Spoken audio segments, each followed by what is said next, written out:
A very warm welcome to session 4 of the Global Sources Virtual Summit.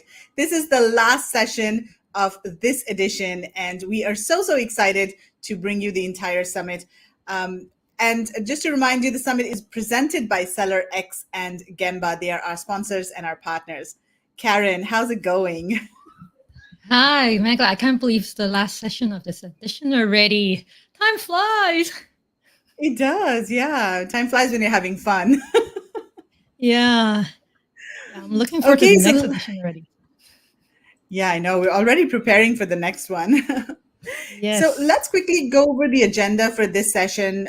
First of all, we've got a very interesting presentation from Dr. Neil, who's going to be talking about the sourcing shift in companies moving out of China and going into other sourcing markets. Very interesting study that he has been working on. Then we've got Kian Golzari, who's going to be talking about 5 tips to get the best results from your supplier. Kian is, of course, a very experienced sourcing professional. He's lived in China for many years, so his content is always A+. And finally, we've got Casper Terhorst from Product IP, and he's going to be talking about some of the product compliance issues that you need to be aware of if you're sourcing from Europe. And Karen, what are the suppliers that we have? We'll have 5 suppliers this afternoon. Well, in this session, it might be morning for some of you guys. We'll have a really cool portable power generator coming up first, and then some products that's good during the pandemic because there's UVC sterilizing gadgets that you can bring around with you. And then also some eco-friendly items, some garment. So stay tuned for them. Awesome. And then we have prizes at the end. Yeah, I was just going to go for that. The prizes again.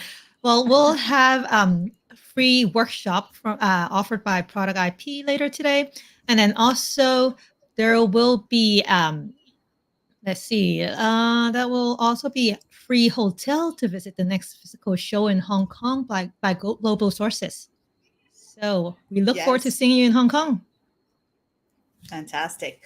All right, so let's get started with the first presentation. And Karen, I'm going to move you backstage, and then I'll see you in a bit with suppliers, and I'll get our first speaker ready. All right, see you in a bit. In a bit. Bye.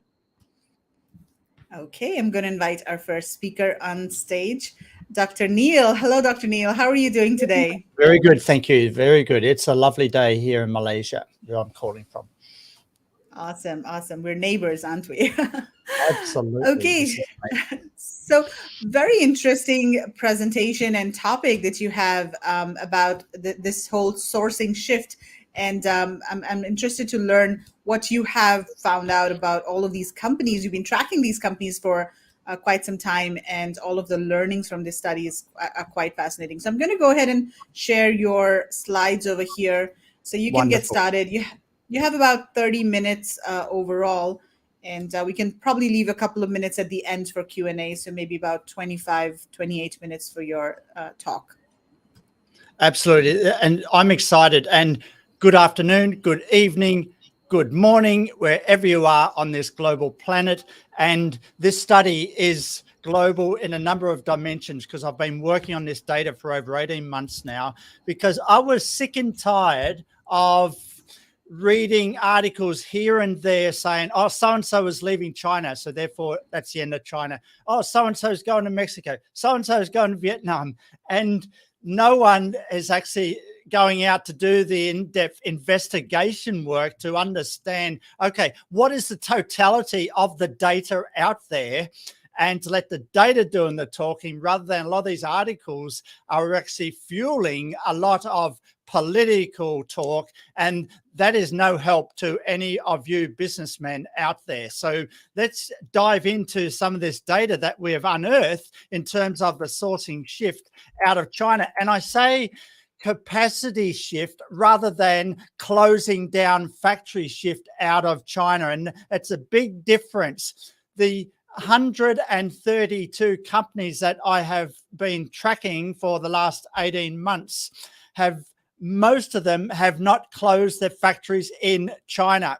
China is not going away. And so that's the good news. And the better news is to understand why various capacity moves have gone to different countries, and how that can benefit your strategy as an importer. If you're selling on Amazon, selling in other platforms around the world, should you be sourcing from suppliers from India or Vietnam, Thailand, instead of China? These are questions that you might have better insights on after looking at the data I'm about to show you. Now, here are all the companies that I have found to have publicly documented the move of capacity out of China. And surprise, surprise, most of these companies are not from the USA. This is not an American sourcing shift, even though we all think, wow, the capacity shift was driven by tariffs. That is one of 17 reasons that we have documented. And wow, if we ask, well, how many did close up in China? Of these publicly documented companies, out of 132, here are the list, and there's only 8. And only 5 of them USA. Harley-Davidson was in the process of actually setting up a factory north of Shanghai, and they ended up closing it down before they got to run at rate and moved to Thailand instead. And for the others, like the majority of the companies I'm documenting here still have factories in China. They are still working with contract manufacturers in China. So this is not a China bad news story that I'm showing you.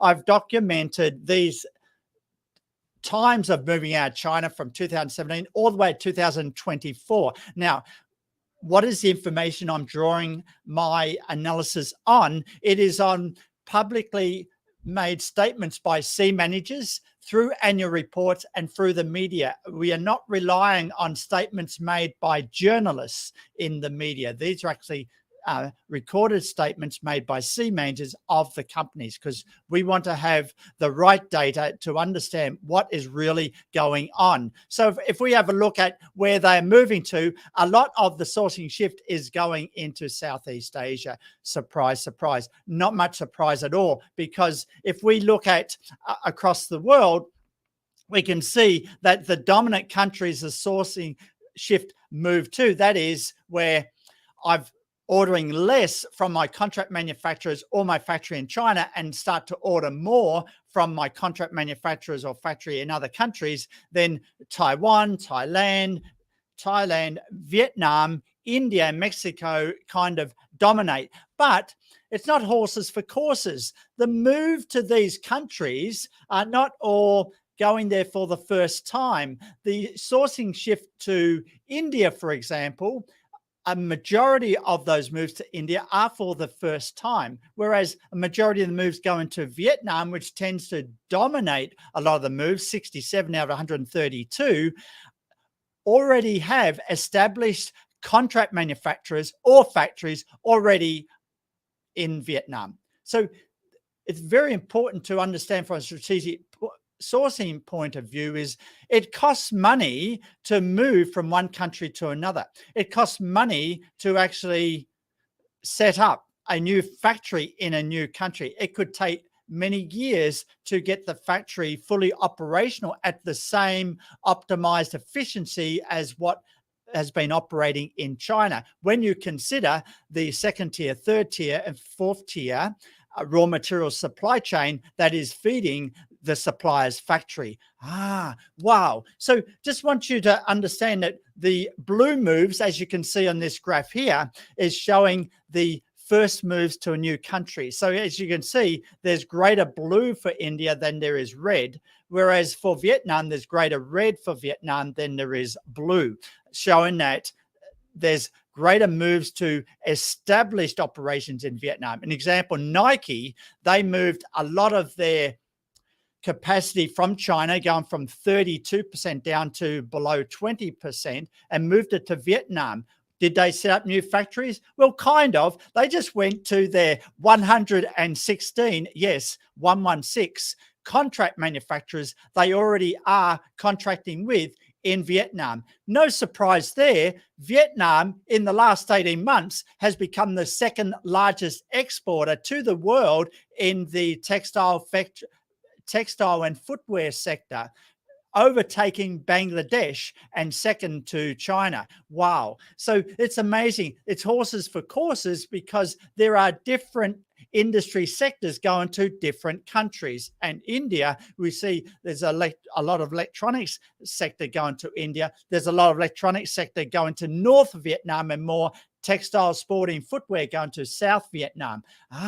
Wow. And so if we can look at some of the individual countries, just for your information, specific countries, let's just bring it down to earth for some of the buyers that may be considering suppliers in these other countries. Well, Vietnam is not Vietnam. That's the first takeaway. North Vietnam is different from South Vietnam. And you can see that North Vietnam is generally populated more by the more high-end multinationals that are still feeding off the ecosystem, the electronics ecosystem, which is 12 hours truck ride north they've had from the border, and that is Hong Kong and Shenzhen. Wow. Whereas South Vietnam, again, as I said earlier, it's the predominance of textile footwear sourcing chains down there. And so North is different from South. Be very careful when you're thinking about if you're sourcing sporting goods, then you want to be looking to South Vietnam, not North Vietnam, for your suppliers. And so there's a little things to be aware of in terms of the specifics of different countries. And we can see that these companies, 38 out of the 67 we're documenting that moved to Vietnam, they've already established factories there. And so it's very, very interesting that even a quote by GoPro, they said, when you move out of China, there's no going back. Well, actually, your footwear manufacturer, and that is Crocs, they moved to Vietnam, but several months later, they decided, no, that's too hard. We're going back to China. All right. So there's still a lot of movement going on both ways, but I have largely documented the moves out of China, not necessarily the moves back to China. That may leave room for another project on that. So there's your Vietnam. What about Taiwan? That's a different story. In some ways, that's more of a geopolitical story for the moves to Taiwan, where the moves to Vietnam, in some ways, pushed by tariffs and things like that, but also there's a lot of incentives and the labor cost advantage that the Vietnam has offered. But a lot of the companies that are relocated to Taiwan are Taiwanese companies, and basically they are basically just reversing what they did in the last 3 decades, when the major Taiwanese brand names like Acer, Asus, HTC forced all of their suppliers and their supply chain to go to low-cost China. Well, most of those suppliers have come back to Taiwan now, and that's what we are documenting here. Notice that a lot of these shifts are red and not blue. Wow. India, the opposite. And notable is that if we talk about the amount of capacity moved in terms of people employed in the country that they've moved to, India takes the cake. India takes first prize, and it has absorbed a lot of capacity in terms of people employed in the sourcing shift. We could see that India has the potential out of all of these countries to match China in terms of its electronics ecosystem in a decade or more. Today, maybe not, but you can see that a lot of the big multinationals are relocating to India, partly fueled by sales tax barriers. That is, if you want to sell to consumers in India, then there's import taxes, so you're better off actually making in India to sell in India. Of course, that's a great incentive, but the other the bigger disincentive that's been around for the last decade or more has been the logistics system. And I can say that, in a decade's time, that is likely to be different than what it is today. And you can see that will make India much more attractive going forward. And as these ecosystems build up and as the logistics gets stronger over time, we could see India as a much better option to source electronics if you are selling on Amazon. In 8, 9, 10 years time compared to today. And that's something to think about in your long-term strategy if you're sourcing from China already. Thailand, most of the sourcing moves to Thailand, definitely in the electronics sector and automotive sector. Thailand has always been an established supply chain in that area. Mexico, interesting. Why don't we go to Mexico? It is cheap. We're selling on Amazon in USA, Mexico into the USA, 1 or 2 days. Why do we have to wait for 6 weeks or more? Or even if we can get a container at 5 times the cost out of the Asia Pacific, let's go to Mexico and source from Mexico. Well, again, need to be aware and develop your relationships with suppliers that have established in Mexico, because my data says that the moves to Mexico, most of them are not for the first time. Mexico also has its barriers to move to, as with any other country out of China. So be careful and be aware. And this is, Mexico has that close to market options. If you, as a platform seller in the US, find that, well, I get a supplier in Mexico because it might be cheaper. The only reason why you would source from Mexico is if you want to get it to market faster. You wouldn't go to Mexico because it's cheaper than China. You would expect to pay the same, if not more. You just want the advantage of the logistics of getting stuff from A to B, from supplier to your Amazon fulfillment service. So horses for courses, these different countries are painting different stories in this global supply chain that we find ourselves in 2022. Okay, so, and then USA, yes, the whole promise of the Trump administration was to say, well, we're going to bring companies back to the USA because we're going to re-energize the workforce in the USA. Well, it really hasn't happened, and the wage costs in the USA is very preventative of that happening anytime soon.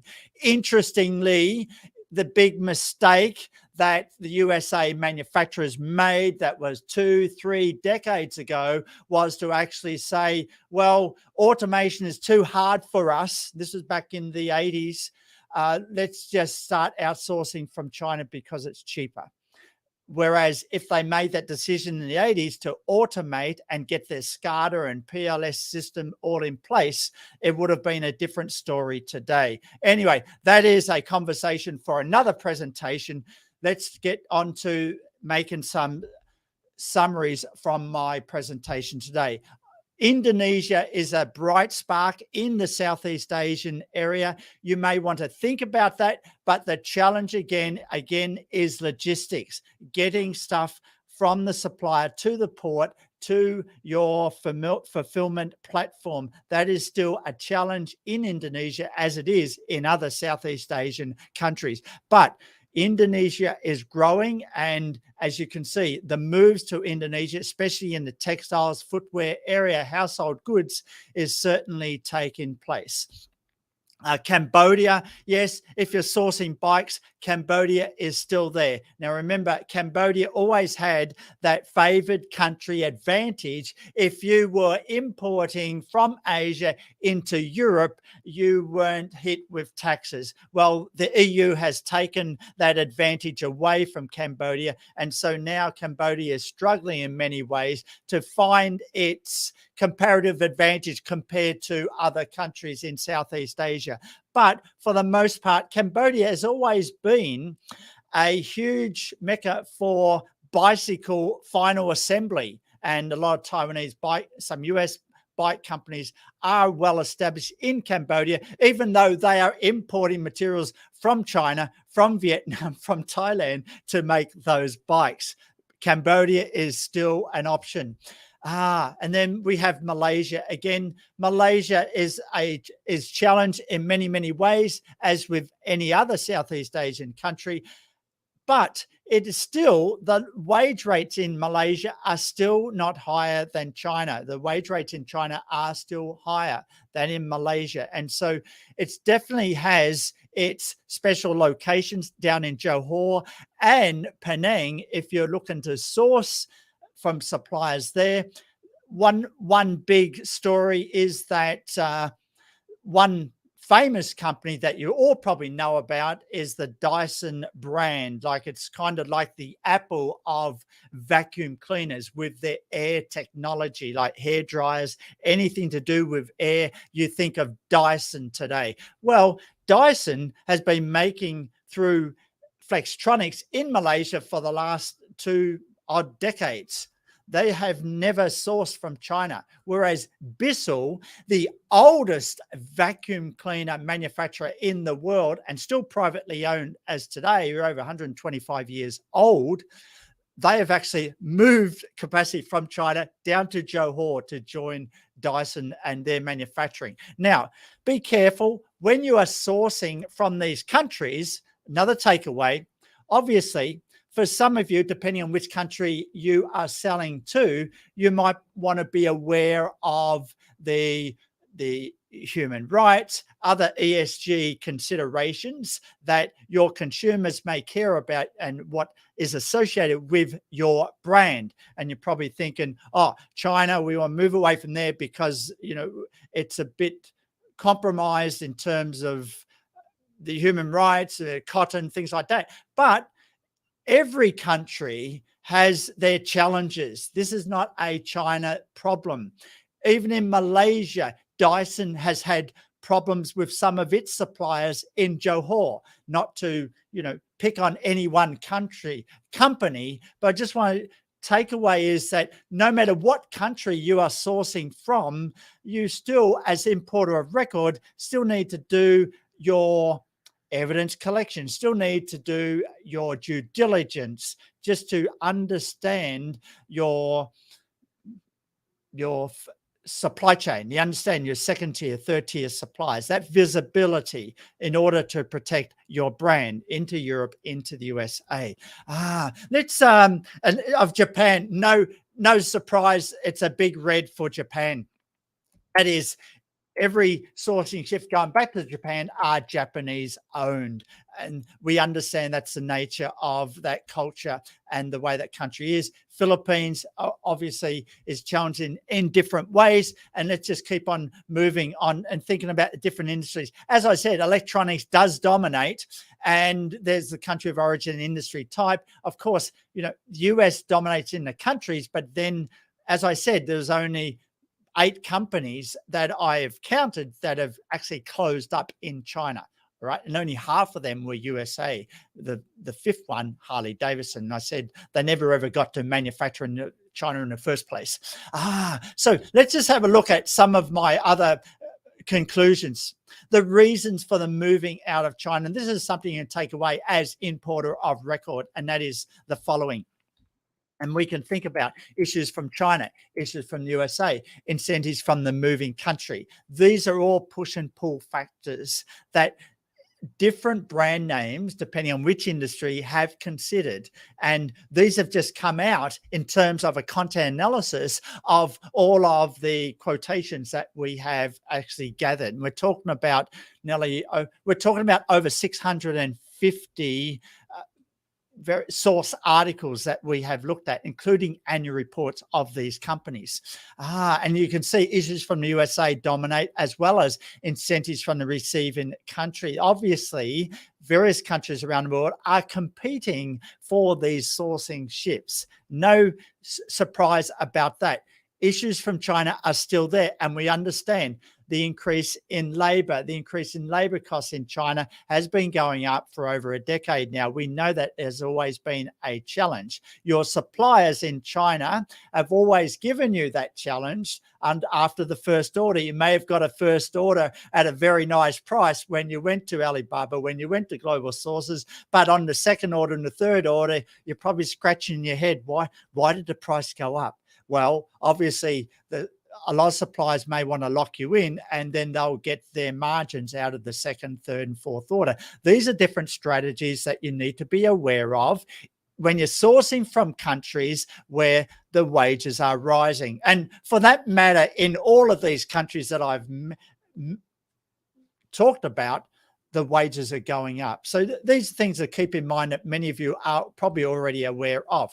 Now, one thing I want to take home is my academic analysis, and that is, can we predict why these companies are moving to a different country? And based on initial analysis, the move to Vietnam is dominated on the green areas in terms of how much percent of capacity am I moving, and the availability of raw materials and my global footprint. Whereas the move to Taiwan or Mexico was predominantly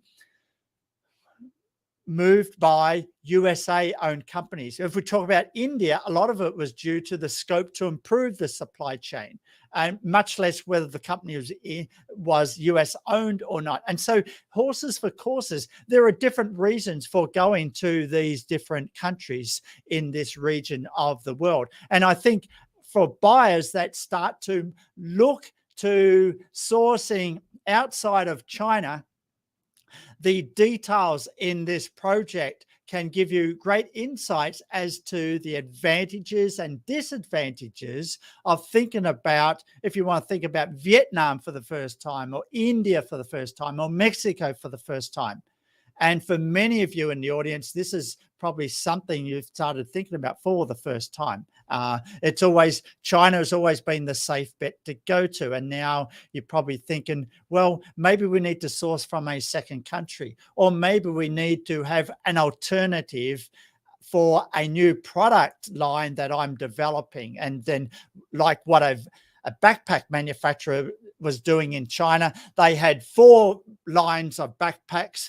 And their strategy was, well, we want to try and diversify our risk because of different challenges in China caused by the geopolitical risk. For our 5th line, because we're going to have to start from square one with a particular supplier or a factory, we will source that 5th line from a contract manufacturer in Vietnam. And that's a likely strategy that I see a lot of SMEs doing. Rather than closing down established lines they have in China, it's about when they're doing their expansion, they're thinking about, okay, what is going to be my expansion country that I want to source from? And that's a big takeaway I want to share with you this evening from Malaysia, this morning from USA, and Europe, evening in Europe too. All right. Finally, the extent of moving out of China. As I said, there are few cases where we closed up shop in China.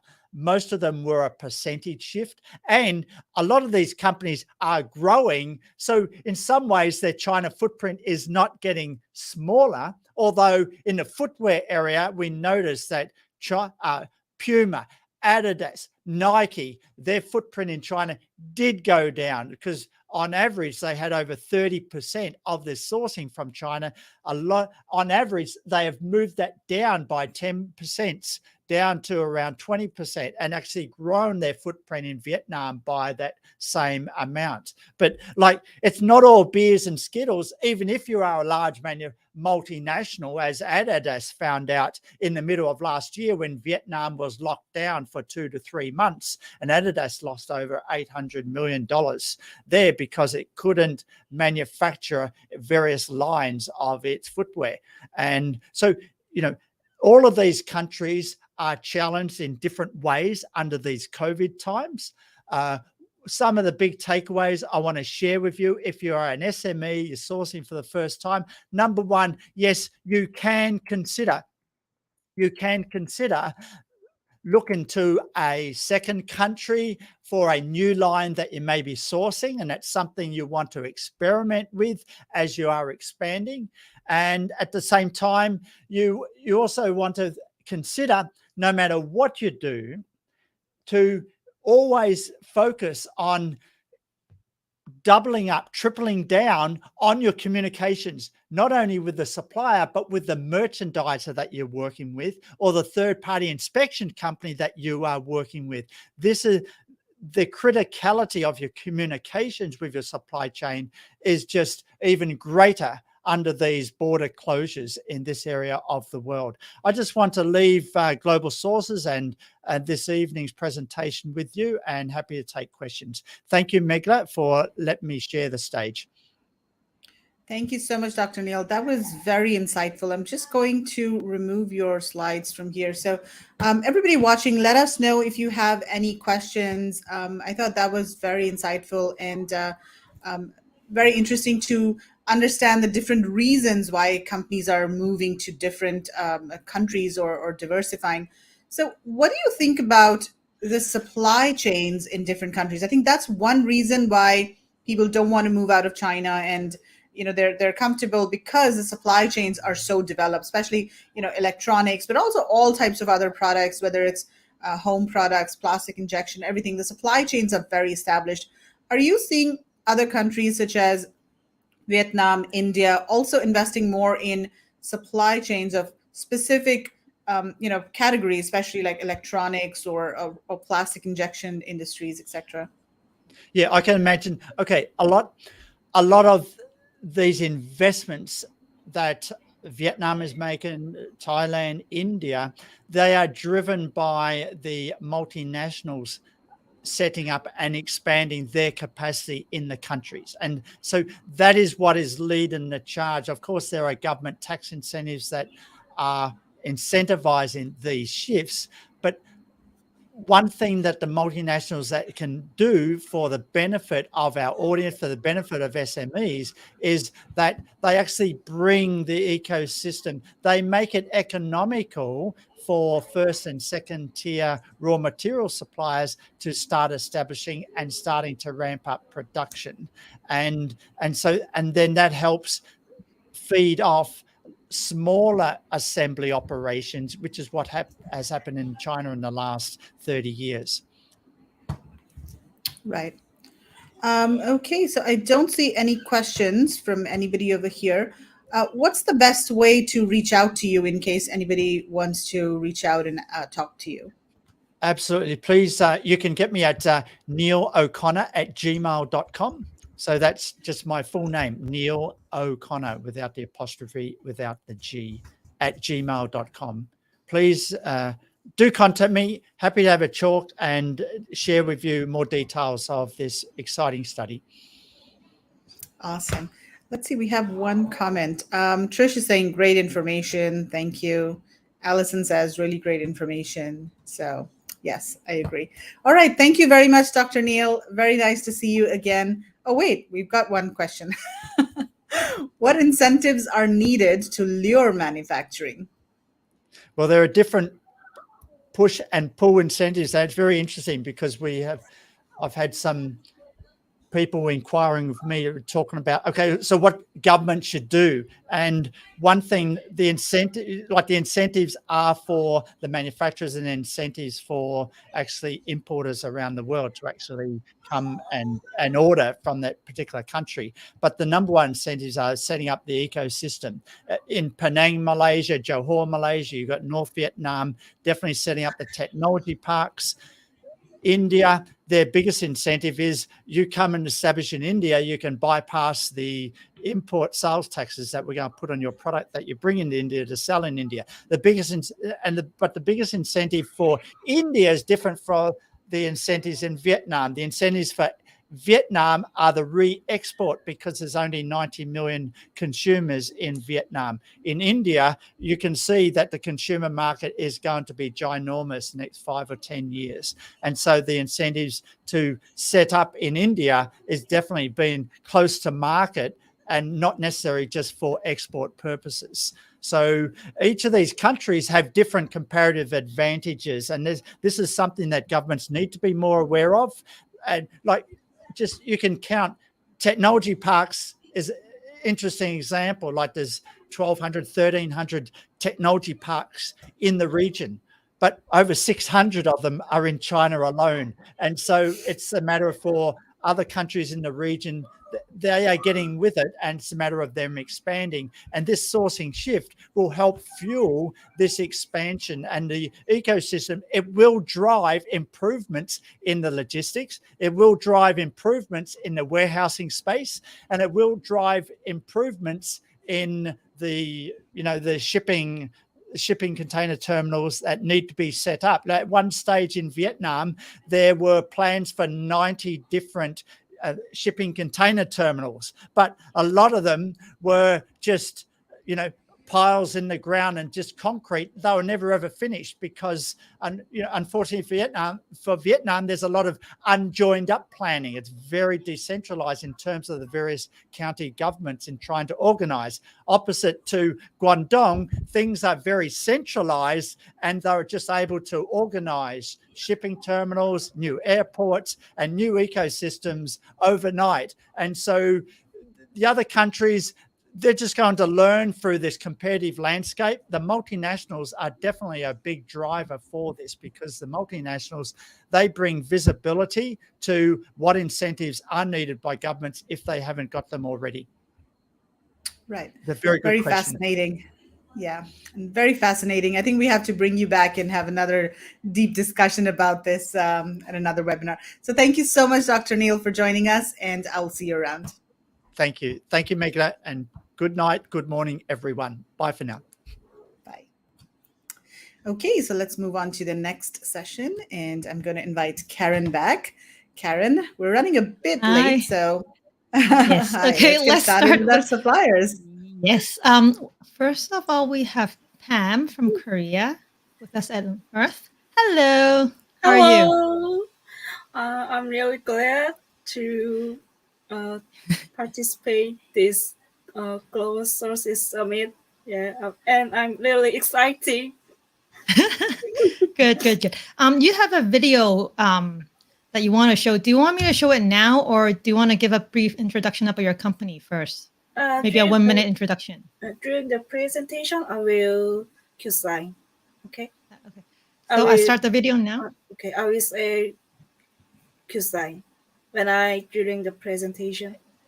Q-sign. Okay. Okay. Can I start now? Yeah. Go ahead. Okay. Okay. I will share the screen.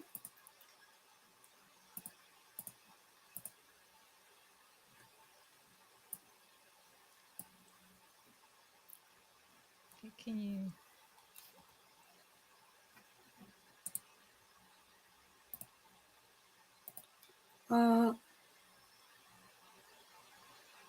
Can you put it on presentation mode? On the bottom right. This? Yes, but can you put it on presentation mode? That presentation button at the bottom right. Okay, I will start. Okay. Hello, with us, who creating new concept bicycle generators with Swing. We develop products that generate and use electricity using kinetic energy. We Swing, we contribute to reducing the generation of waste batteries. Sorry, Pam. Sorry, you have to put your slide on full screen, because right now we're seeing our thumbnails and your notes as well. So you want to go to presentation mode. Now at the bottom right, next to the scaling bar, there's a little button. Okay. I will share new. Does it have to check slides? Well. Okay, wait, please. Okay. Sorry, guys. Thanks for your patience. We're just having some tech. I'm sorry. It is my first time. I didn't know that. Do you think is it okay if I just play your video first, and then you can walk through the technical specs of your company and your product afterwards? Okay. Because I really like your video. Can you wait, please? Their product is very cool. Okay.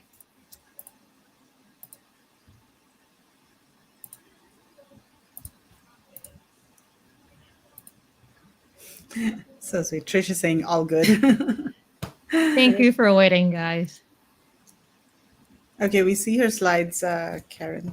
Can you? Yes. Can you say this right? Yes. Okay. But Pam, you've got Is to go this into full screen? presentation mode. No, it's not full screen. Make it full screen from the bottom on the right-hand side. There's a small presentation mode button. Press that, the bottom right. Is this all right? Full screen? Yeah, I guess it's all right, but just make sure you go to the next slide by clicking on it on the left thumbnail. Yes. So make sure you change the next slide. Okay, I will start in this mode. Okay. Hello, with us who creating new concept bicycle generators with Swing. We develop products that generate and use electricity using kinetic energy. With Swing, we contribute to reducing the generation of waste batteries and saving household electricity use, thereby protecting the environment, preventing carbon emissions, and delaying global warming. We can also supply power to all USB charging products, so we are trying to use it in various fields. We have a number of domestic and international patents and trademarks. We are recognized for our technology and products at home and abroad. We also award CES to 2022. Did you know 4 bicycles are produced every second? If e-swing is installed on all these bikes, it can generate about 1,000 gigawatts of electricity, which is annual operation capacity of all coal-fired power plants in India. As the world's first rechargeable, non-contact bicycle generator, e-swing creates self-generated electricity from bicycles. It generates electricity by rotating with the rim of the wheel. This can supply electricity to smartphones or any add-ons on the bicycle. Our USB charging allows a wide applications to all types of bikes. We solve the common problems of dynamos and low outputs of lights. We target smaller, lighter, stronger, and more comfortable bike ride.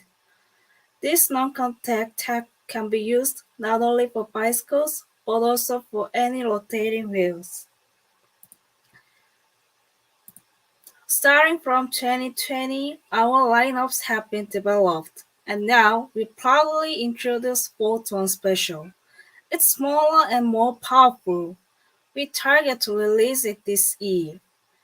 It will become a worldwide example of non-contact self-generators.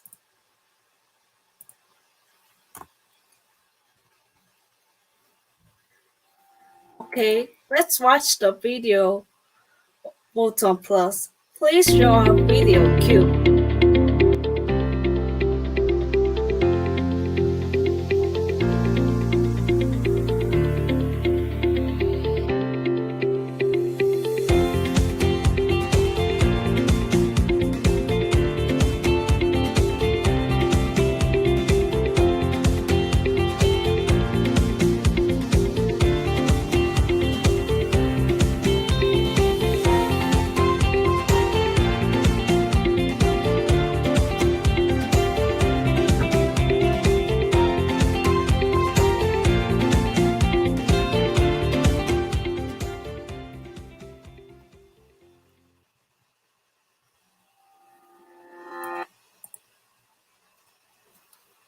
Yes, so that was In Korea, we have succeeded crowdfunding, entering to major online markets. Also, we have sold our products to B2B clients, including Hyundai and Samsung. And we plan to sell to bike dealerships, fitness centers, and local governments as well. We enter the global B2C market through B2B exports. Starting in Japan, sales are increasing to more countries such as the United States and India. This is our goal. We are using a bike generator that protects health and environment. Sorry, Thank Pam. you. Sorry. Okay. I was just gonna ask. Do you have any MOQ or particulars with your order?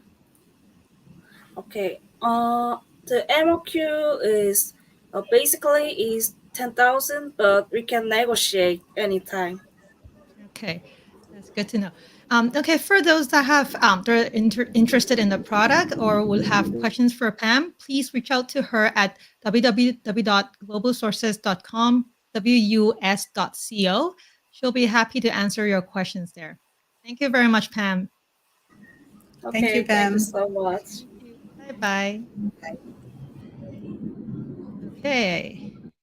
Okay, up next, we have Link. Hi, Justin. Can you hear us? Yes, hi. Hi. Hi, Justin. How are you?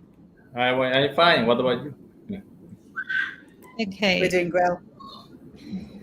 So you'll have 5 minutes for your presentation, and just let me know when you want to show your videos. Yes, okay. I will. Yeah. So I have already given this two video. So when I during the presentation, I give a Q sign. That time, please start Okay. the video. Okay. Yeah. Okay. Okay. Start. Yeah. Okay. Okay. I will start. Start now. Okay. Okay. Okay, hello. Yeah, this is Justin from Link Company. Nice to meet you. Since our establishment in 2008, we have been professional manufacturer of this UV sterilizer.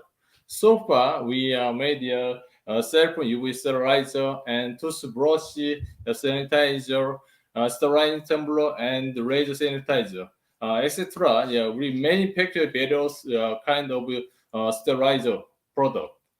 By investing heavy amount in R&D, so Link unique and competitive product try to make it design and development and products all carried out by our company to keep best quality of product.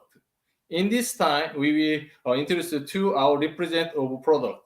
First is cell phone UV sterilizer, Video Q. Smartphone, yeah, most usually used item in today, but there have so many germs on the on the multiplying on the smartphone. The problem there, these germs and virus spread to other person throughout the smartphone. So in particularly children and adults who have a weak immunity easily spread it. So our product is safe UV sterilizer. Most advantage is can make a sterilizing 300 degrees. That means all around. Because we have two dual lamp in both sides, also it can emit the ozone. Both things can make a sanitizer all around. And our sterilization power is also qualified as a top grade by Japan as well as Korea. So we can provide it now Yodobashi camera and big camera documents like large shopping mall. This one also can sterilize in filter in the mask. Also, other advanced function is that like USB charging system, so you can carry out anywhere. Also, your phone also can be charging. Also, we attach the half mirror. Also, phone folder also can be is there. Okay, and our next product is a sterilizing tumbler, Video Q. Tumbler. Tumbler was the most using item in this day. Also, we think tumbler is very hygienic product because it's made of stainless steel. But reality is much different usually think because in case of tumbler, it is best place for germs to growing because we are using it frequently and some moisture in the remaining in the tumbler. So our company have a special device on the top of the lid, so it can make a sanitizing in the tumbler. Also, this UV device can penetrate in the water, so the germs in the water can be killed. So you can drink water with confidently. this one is now sold in TV home shop in Korea and duty free shop at international airport. And also now we are cooperate with Supplier, a famous coffee franchise. I think this item is a necessary item for us. Thank you.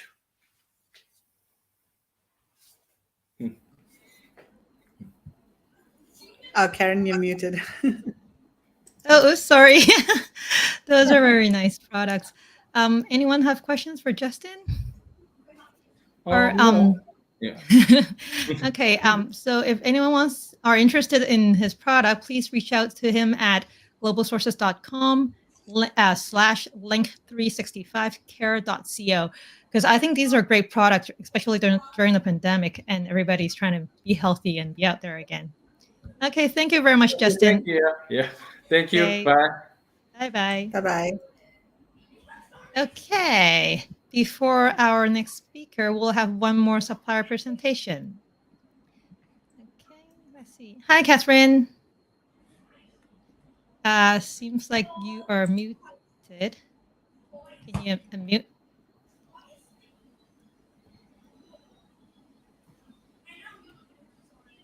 Sorry, we still can't hear you. Can you try talking again?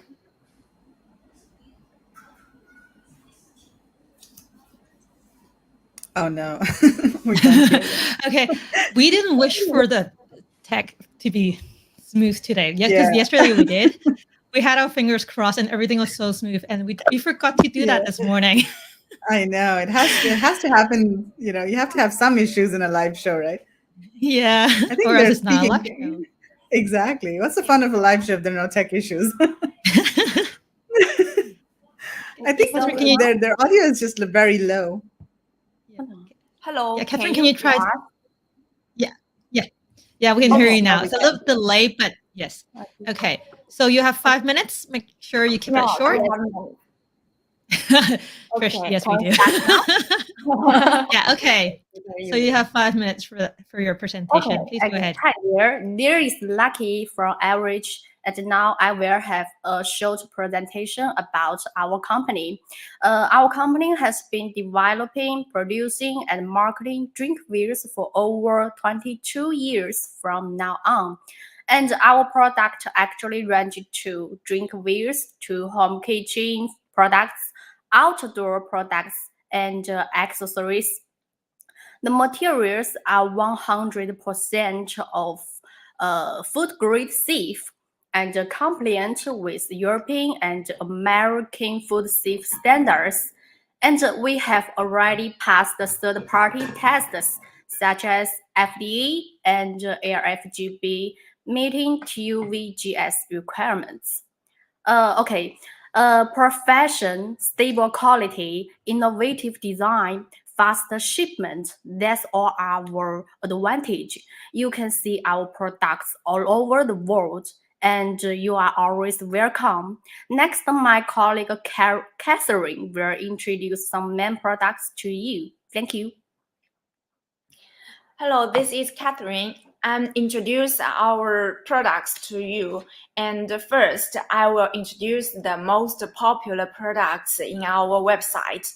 This is the most popular product. And we have different capacity for choice. And this is the smaller one. It's about 12 ounce, and this is about 16 ounce, and also have a big one. It is 32 ounce, and you can see we can do one color, and also with two colors to show you the gradient display. So it is very popular.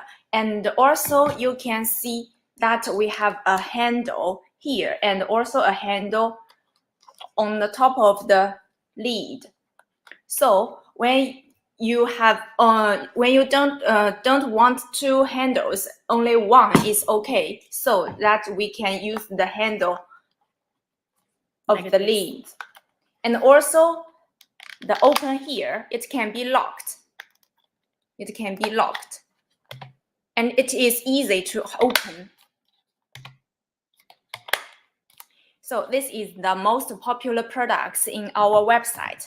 And the next, I will introduce you one style. This style can be made from plastic and glass bottle and the SS material. So in this shape, there you can choose different materials: glass, plastic, and stainless steel material. And also we have different capacity. This is the smallest one, is about 12 ounce, and also have 16 ounce. Also have a large one, is about 32 ounce. So, and it is suitable for house use and office use, and also for kids to take to the school. And this is the most hot selling in our website. And next, we will bring you new products we developed in 2022. And you can hear the leads. We have different patterns of different leads. And this is the different shape with crown. And also it can make in heart shape. It is very popular. You can choose. Also, we can accept the customized design from you. We can open the new models for you, and so that you can have the own pattern of the lead you use. Also, you can let us know your requirements of the different kinds of bottles shapes. Then you can give us the artwork to open the new patterns for the bottles. And also for the this is the bottle, but most customers, they are interested in the package of the bottle. So here I bring you 3 different designs of the color box. And the one is the most simple one. It's the white color box. It's blank, so you can do your design on it. And also you can, just like this display, with a window here, you can see your bottles from the design inside and print the design on the white box. And also we have this is the color box. It is round. Very nice gift box. So it also can be handled. Yeah. Okay. Thank you, Catherine. That was really good. We have a couple questions for you. One is, are your bottles insulated to keep water cool or maybe hot? Yes, the stainless steel bottle can keep the cool water cool, and also most our SS bottle can keep the warm hot water from 6 hours to 12 hours. Yeah. Okay. And then another one. So do the bottles with screw top have a lid to sip from, or just round? So is there like a small hole for you to drink from, or is it just a round opening? Have a lid to sip from. Have a lid or slip from, or just round. You think the lid? Maybe you can show the maybe you can open it and show it. Can you open it? Yeah, and then just show it in front of the camera. Yeah. Okay, so so it's you round. have like this is also have an infuser inside, so it can be for tea or juice. Is very suitable. Okay. One last question. Are certifications needed to sell in the US? For example, are you FDA approved or FDA is the most basic one for our customers, and for our products, we can share the report to our customers if they accept the report from our own products. But if they have their own label, we can also send the products to their labels to do the test. Okay, to their labs for testing. That's great. That's great. So, so for anyone that have other questions or interested in Catherine's product, please reach out to them at globalsources.com/everrich.co. I'm sure she'll be happy to answer your questions. Thank you very much, Catherine. Thank you. Thank you. Bye-bye. I saw the Okay. purple bottle behind her. I really like the ones with the crowns. I mean, they're just so beautiful, right? The different shaped caps and all. Yeah, really nice. Yeah, okay, so we're moving on to the next session. We've got Kian Gulzari waiting backstage, and he's going to be doing a presentation on 5 tips. So Karen, I'll see you right after Kian's presentation. Okay, see you in a while. Bye. See you. Bye. Okay, so I'm just going to add Kian to this live stream here. Hi, Kian. How are you doing? Hey, Michael. I'm great. Thanks. How are you? I'm doing great. Thank you so much for waiting patiently backstage while we were dealing with all the tech issues today. It's fine. I was actually really enjoying those supplier presentations. It was actually done really well because, it's tough to, present, never mind in your second language as well. So I think they did a great job of, demonstrating their products. And I saw Trish asking some great questions as well about their certifications and things like that. So yeah. And we gave them just 5 minutes to present. So they're under more pressure. Like they have to talk fast. Okay, Kian, so very interesting topic from you today. Of course, you're like the king of sourcing. I think everybody knows that. So let's get started. Why don't you share your screen and we'll get started with your presentation. Sure. So I'm just going to share my screen and then you should. Yeah, Trish is saying totally it's not easy. Yeah. So can you guys see my full screen now? Yes, we can see your full screen. Awesome. So I wanted to create this presentation today because, now, using global sources or Alibaba or any sort of import records or anywhere you go to source products, we're always constantly dealing with new suppliers as we're, sourcing new products, as we venture out into new categories of products. So I just wanted to give everyone a quick reminder of here are the top 5 tips that you should be looking out for when you start interacting with a new supplier to get the most out of this interaction. And for anyone beginning and just getting started, and these are the top sort of 5 principles to apply when working with new suppliers, and then anyone existing in the market as well. It's just a good reminder of these principles. But I just want to give a quick intro about myself in case anyone who doesn't know me. Lived and worked in China for the past 12 years, was there for the first time in 2010. In that time, I've designed, developed, sourced, and manufactured over 2,500 products, visited more than 500 factories, and attended more than 20 Canton fairs. That's 20 real Canton fairs and 3 or 4 virtual fairs. I can't keep up now, but hopefully we'll get back to the real fairs sometime soon as well, and we can visit Global Sources show in Hong Kong as well. And in that time, that's led me to work manufacture for products and brands, licenses, retailers such as the NBA, the Olympics, United Nations, Ministry of Defense, creating brands for big box retailers as well. And then I've also created a YouTube channel where I make a lot of sourcing content as well. And just to give you an idea of some of the brands that I've worked with, wide variety, Olympics, NBA, retailers, and the reason I wanted to show this is that this really comes down to understanding the skill of how do we get the products at the best possible price, at the best possible quality from the best possible factory. And once you can figure that out, then you're able to supply whoever you want. And if it's in relation to your own business, then bring out the absolute best products to market at the best price. So in this presentation, I just want to go over some of those key principles with you. And having worked with the NBA, that actually led me to work in a dream project with a football player called Neymar. Went to Brazil, manufactured all the products in China as well. So that was a really, really cool project as well. One of my favorite phrases that I live by and what I like to cover in every presentation that I do is my favorite phrase is what's called proximity is power.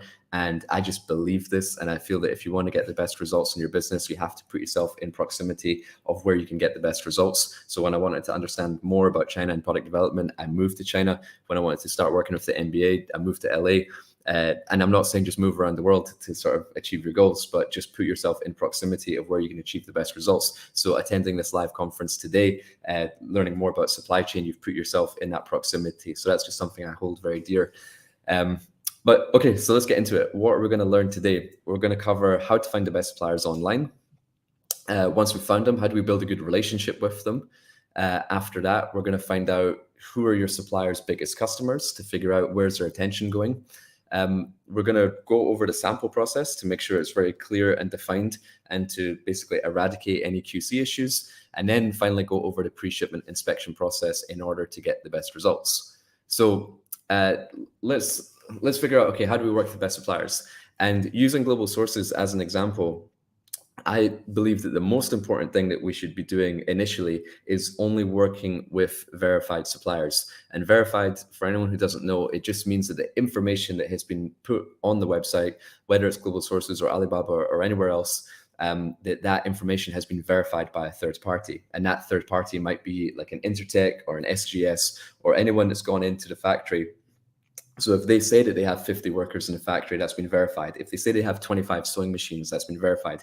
If they say they've been in business since 2002, that's been verified.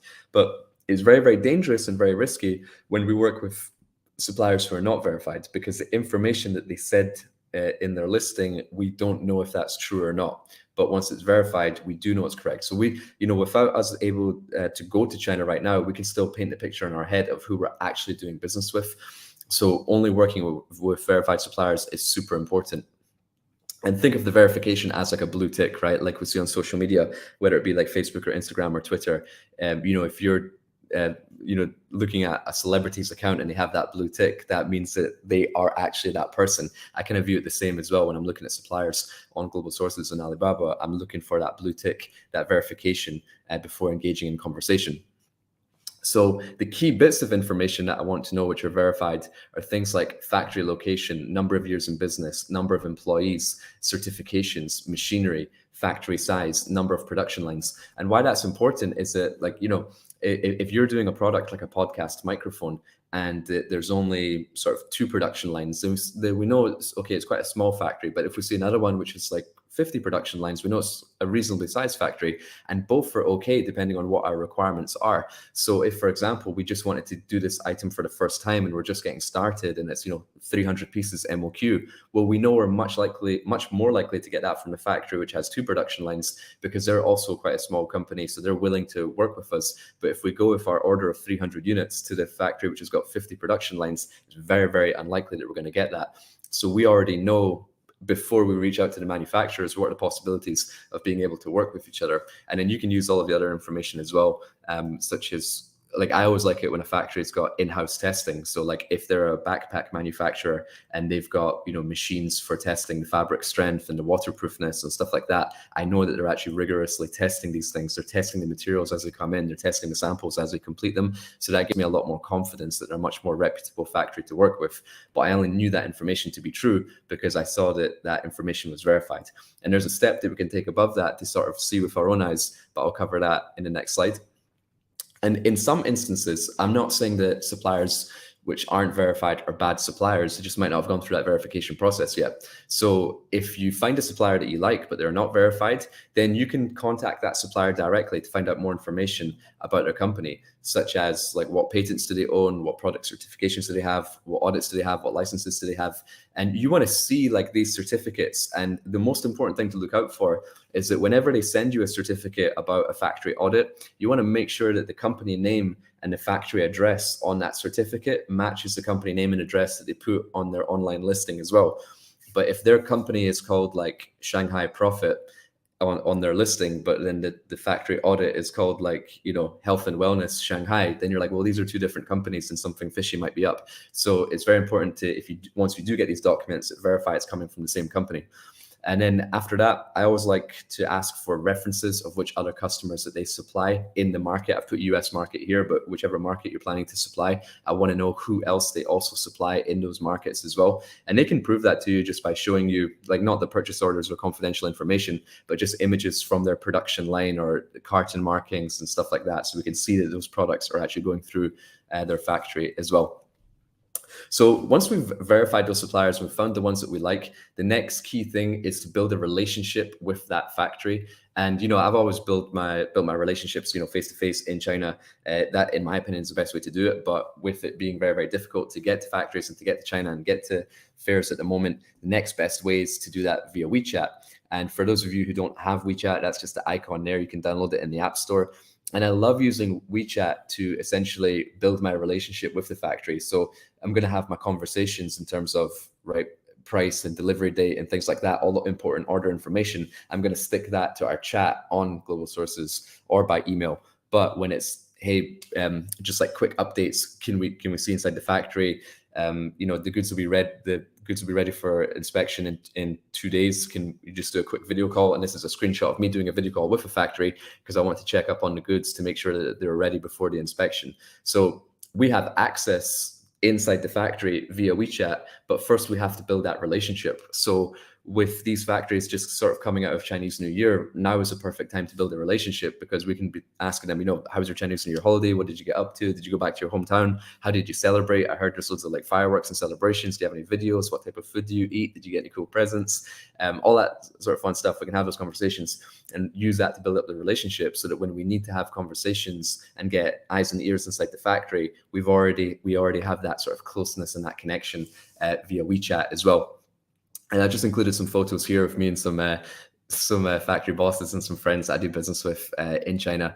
But just to stress the importance of building a relationship, a lot of people just assume that, all right, I found my supplier online, I'm getting a good price, right? I'm happy. But there's just so much more than price that you can get out of a relationship. Well, firstly, you will get fantastic prices because you're friends and you want to see each other win. And the lower price that they give you, the more units that they sell, you sell, the more that you sell, the more that they order. So they're incentivized to give you better prices once you're actually better friends. You can also get faster lead times as well.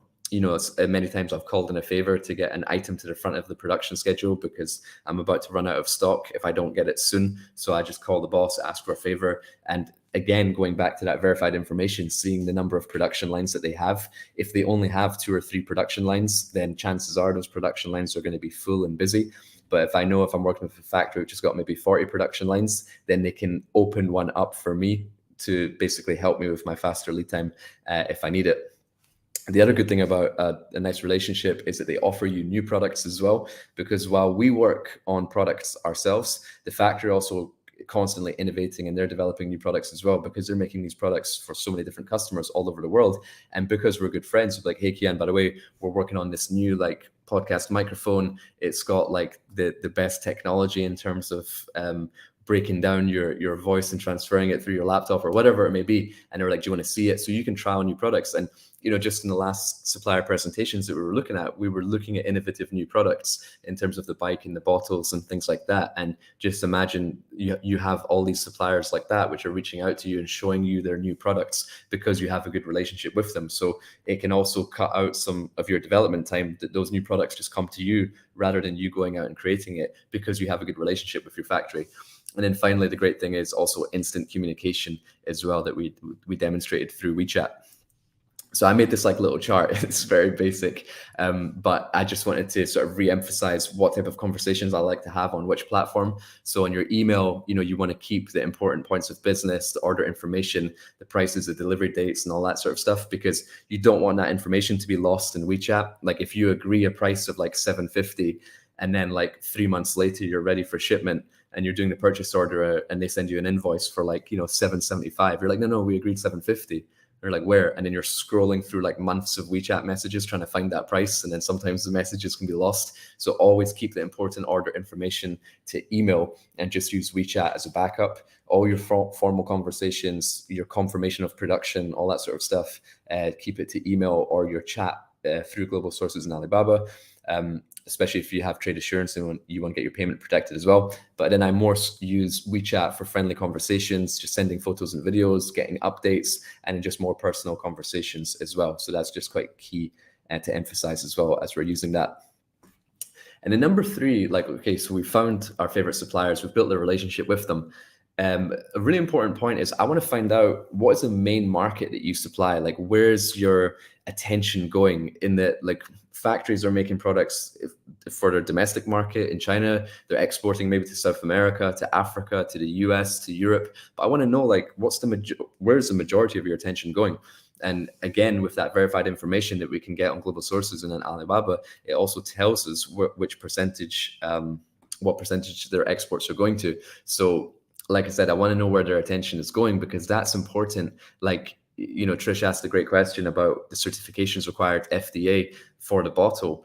So that's for the US market, and they already have those certifications. But if you're selling in the US, that's very important to know. But if that supplier was only selling in the Africa market, for example, they wouldn't have those FDA certifications. They wouldn't need it, and they wouldn't need to make the bottles to that standard. So once you know where your factories are supplying, then you can figure out if they're going to be a good fit for you, because they're already familiar and already comfortable exporting to the country that you're also going to be selling in. And then, yeah, as I mentioned, it just gives you an idea of what type of quality standards that they have based on the markets that they supply. And then once I find out what are the markets that they supply, I also want to find out who is their biggest customer within that market. So if I'm doing, camping and outdoor products, and they say that they're exporting to the US market, I'm like, okay, great. Well, there's loads of brands, camping and outdoor brands in the US market. Well, which is your biggest customer? And that's important to know, because it's kind of like the 80-20 rule, right? Like 80% of their production could be just going to 20% of those customers. So I want to know who are those 20% of their customers, which are taking up the majority of their production lines, and make sure it's a brand that you're also comfortable with. So for example, if they're supplying North Face and Patagonia, then I'm comfortable that, okay, they can also supply for my brand. But if I figure out that they're supplying for these like really cheap Amazon brands, which have got loads of negative reviews, then I'm maybe not so comfortable, because the standards that they sort of manufacture on a regular basis is not the standards of my company or my brand. But that doesn't mean that they're not capable. It just means that that's what their customers are asking them. It's important for you to know that, so then you can tell them what are the standards of which you require. And another tool I like to use is a website called importyeti.com. It's a really good tool. You can basically, it's totally free. You can just go on the website and you can type in any of your competition. So you can type in North Face, Patagonia, and then they'll basically pull up whatever shipping records that they have of that brand, so you can get access to shipping records, so you can see who's manufacturing for them. But essentially, if they say, yeah, we manufacture for North Face, then I'm going to type in North Face into Import Yeti. I'm going to look at their shipping records, and I'm going to try and find that company. And if I find that company, I'll be very happy that they've told me the truth. But if I don't find that company, I'll be like, well, I looked up on Import Records and I didn't find you. So please clarify what you do for North Face. So that's just a good way to check. And now we sort of covered the finding the right suppliers, building the relationships, see where their attention going, which markets they're supplying, and also which customers they're supplying. Then I want to quickly go over the sample process, because believe it or not, like I talked to a lot of beginner, intermediate, and advanced sellers, and I'm still pretty shocked at the level of advanced sellers which still don't have like a decent sample process. And the way I see it is, you have your development sample. This is like your first sample. You have an idea for a product. You share that with your supplier. You get that first sample. That's the one which is in development. And if that sample is correct first time, then that becomes your pre-production sample. If you have to make any changes to that sample, then we do that until we have our pre-production sample that we're happy with. Once we have that pre-production sample, I'm like, okay, cool. Here is your 30% deposit based on this sample. This is what I want to put into mass production. Here's your deposit. Go for it. Get started. So the production starts. Let's say it takes 60 days. And once the production is finished, then I'm going to ask for the pre-shipment sample. And I get the pre-shipment sample and the pre-production sample. I've got them side by side, and they should be a 100% match, because this is what I confirmed for you going into production with, and this is what the actual production is. And they should be exactly the same. If there's any issues or faults, then we're going to solve that in the factory before these goods are actually shipped out. And it happens. Mistakes can happen as well. So that is very, very, very important.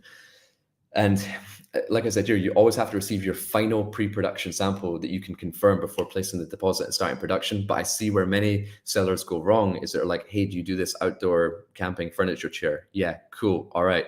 Here's the deposit. Go for it. These are the specifications that we require. But they never confirm the sample. And then when they get the production, then they notice the issues, and then they try and complain about it. But then you didn't confirm the sample in the first place. So it's kind of like a he said, she said. So it's very, very important to confirm that. And I always like sign my samples as well.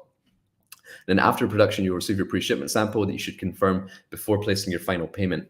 And even after you've confirmed your pre-shipment sample, that's when you can send in your inspection company as well. So you've verified the factory, you found the top factory, you found that they've supplied for customers that you're also comfortable with as well. You've received your pre-production sample, you've confirmed it, you've received your pre-shipment sample, you're happy with it, and now you're going to send in a third-party inspection company to also verify that production. So you can sleep at night pretty well knowing that I've done everything that I need to do to make sure that the products are to the standard which I require.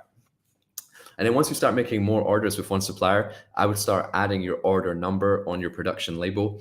And why I say that is that I have noticed with several factories, you know, I've had people come up to me to say, hey, I think I'm having a quality fade. You know, I'm having issues with my production now. I never used to have issues before, but now the quality is just getting a little bit worse and worse gradually.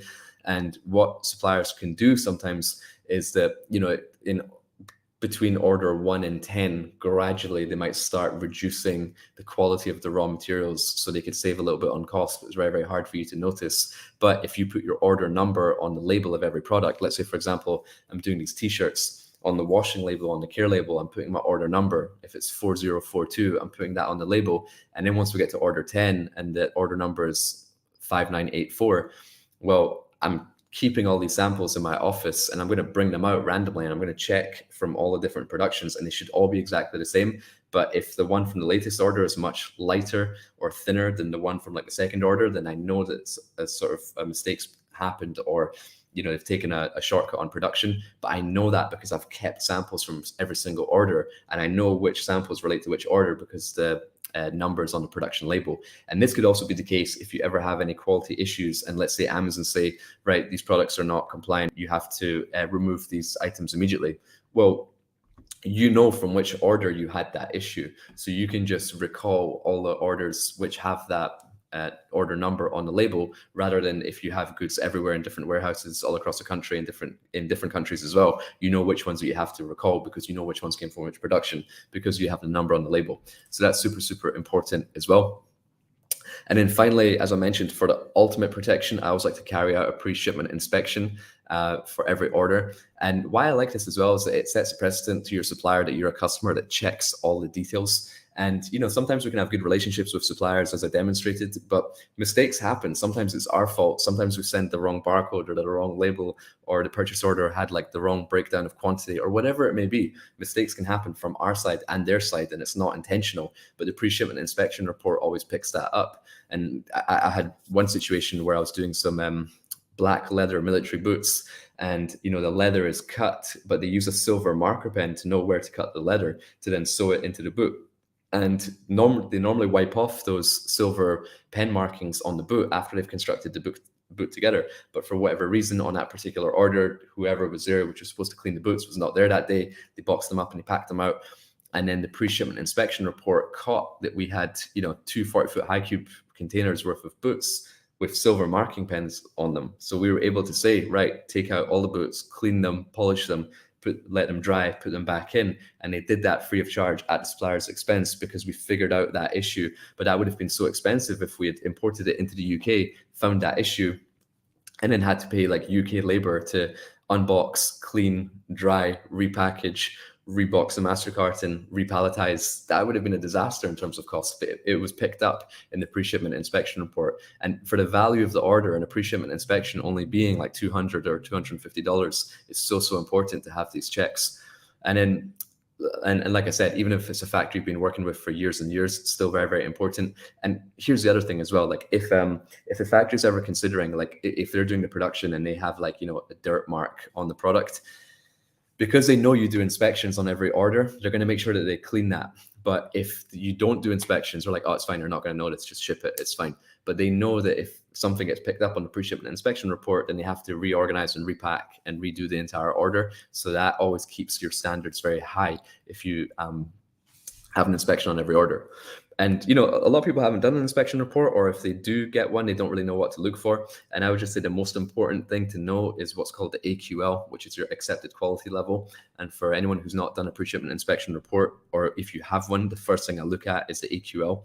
So that's basically the percentage defects that are allowed if it's going to pass or fail the inspection. So you have 3 different types of tiers. You have minor, major, and critical. So normally you're allowed 4% minor, 2.5% of order major, and 0% critical. And what that means is that if you have an order for 4,000 units, well, in one day, they'll say, right, we can check 250 units. So 4% of 250 units would be what is the acceptable level of faults that they find.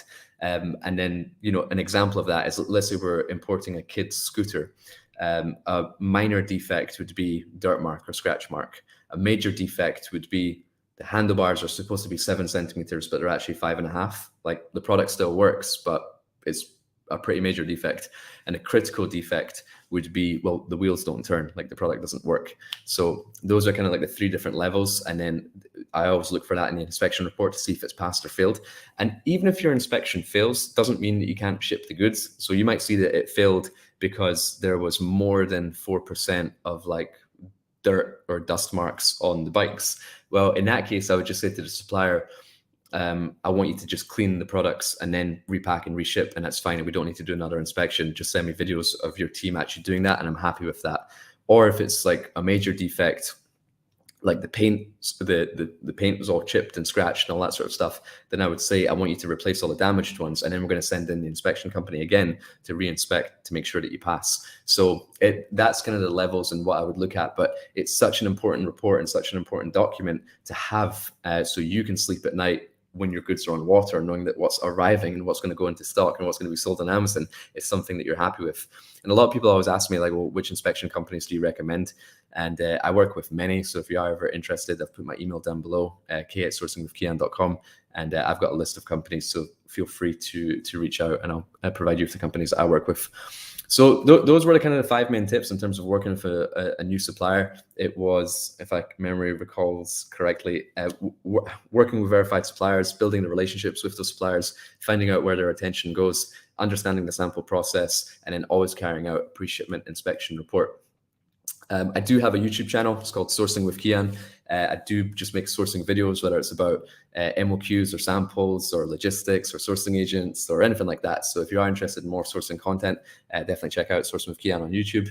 And I'd be grateful if you hit that subscribe button. And then if you want to get in touch with me, I've got a Facebook group of the same name, Sourcing with Kian, Instagram, Kian_JG, LinkedIn as well.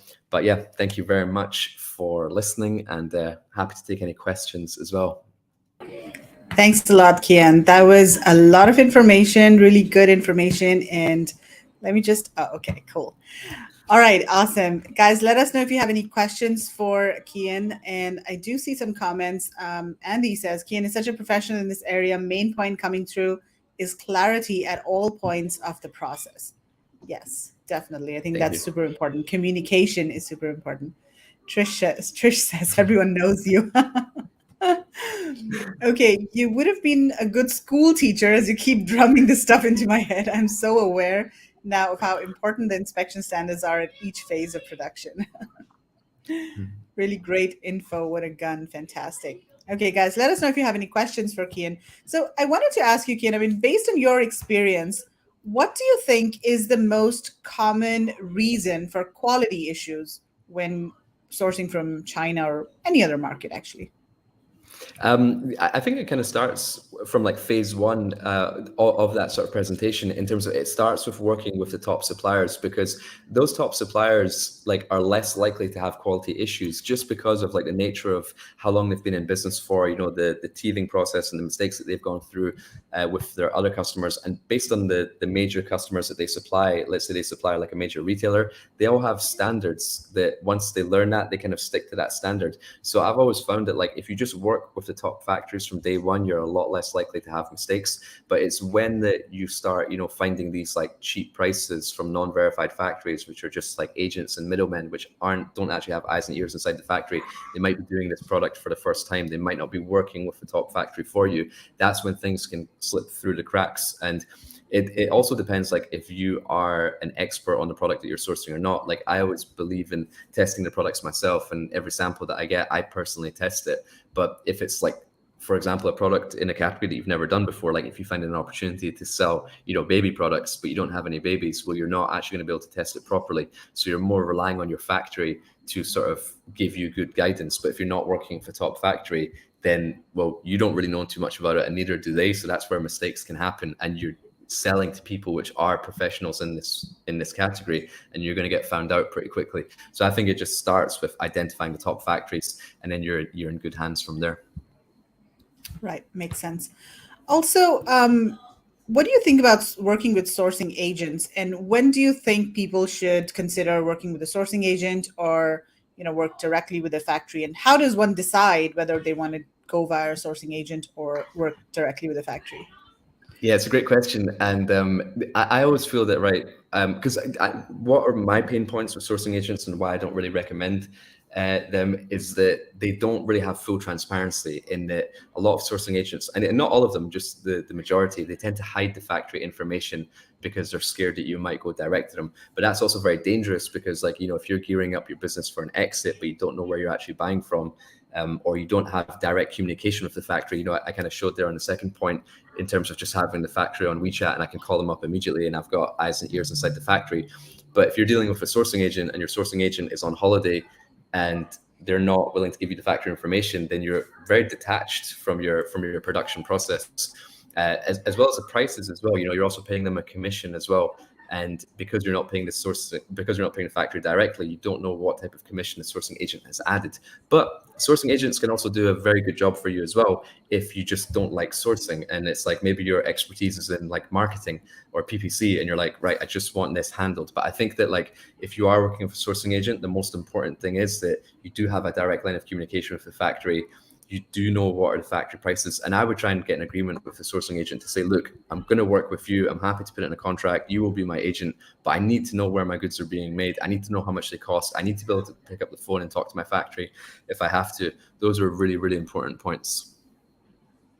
Awesome. Great information. Well, thank you so much, Kian, for your time today, for sharing all of this information. And everybody watching, definitely subscribe to Kian's YouTube channel. This is the link over here. And he produces really good content, very entertaining as well, not only informational, but also very entertaining. So yeah, definitely check out his YouTube channel. Thank you so much, Kian, for joining us. Lovely having you here. Thank you, Magdalena. Hopefully see you soon as well. All the best. Yes, absolutely. Thank you. Take care. Bye. Bye. Okay, so that was a great presentation. Yes. Karen, Yes. that was great. Lots of good information from Kian. Yes. And I'm still absorbing all the information, which is really useful and helpful. Okay. Yeah. So let's move on to our next supplier session. Yes. Without further ado, let's see Rose from H&J. Hi, Rose. Hi. Hi, can you hear us? Hello. Hi. Nice to meet you here again. Yes, nice to meet you too. I talk online, so I try to. How can I tell you? Okay, now I can. Yeah. Hi everybody. My name is Rose. I'm from H&J Grappling Limited Company. My company founded in 2007. We specialize supply handicraft product. Today I am here. I want to introduce you our main product. It is bamboo roll. It's 100 craft product. We decide we can make. We have 500 modem, and we can make 10 new modem, 10 new design every month. We are a supplier, specialized supplies the product made from natural material, the shark bamboo roll, shark rattan, seagrass, water hyacinth. And now I want to introduce you our new product. It is a bamboo roll. This is it is a home decor product. It many function. We make some. We fix it's a rattan here. You can use this for the planter, flower planter, or you can decor at home. We make different shape here. Look like the bowl, look like this. We also make the chicken broth product. So look like the bowl here. And this tray kitchen tool. as a exporter, as a handicraft exporter in other countries, they make product fixed as between machine and handmade. But here it look like you see our product 100% handmade. We make a lacquer, we make the plain product here.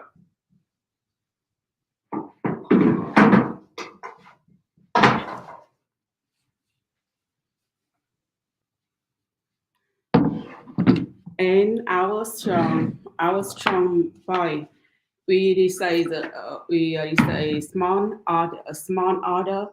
We accept customized design, and we are one shop for Vietnam made handicraft. Our custom service, we reply customer within 20 hours, 24 hours. We have BSCI factory from Vietnam.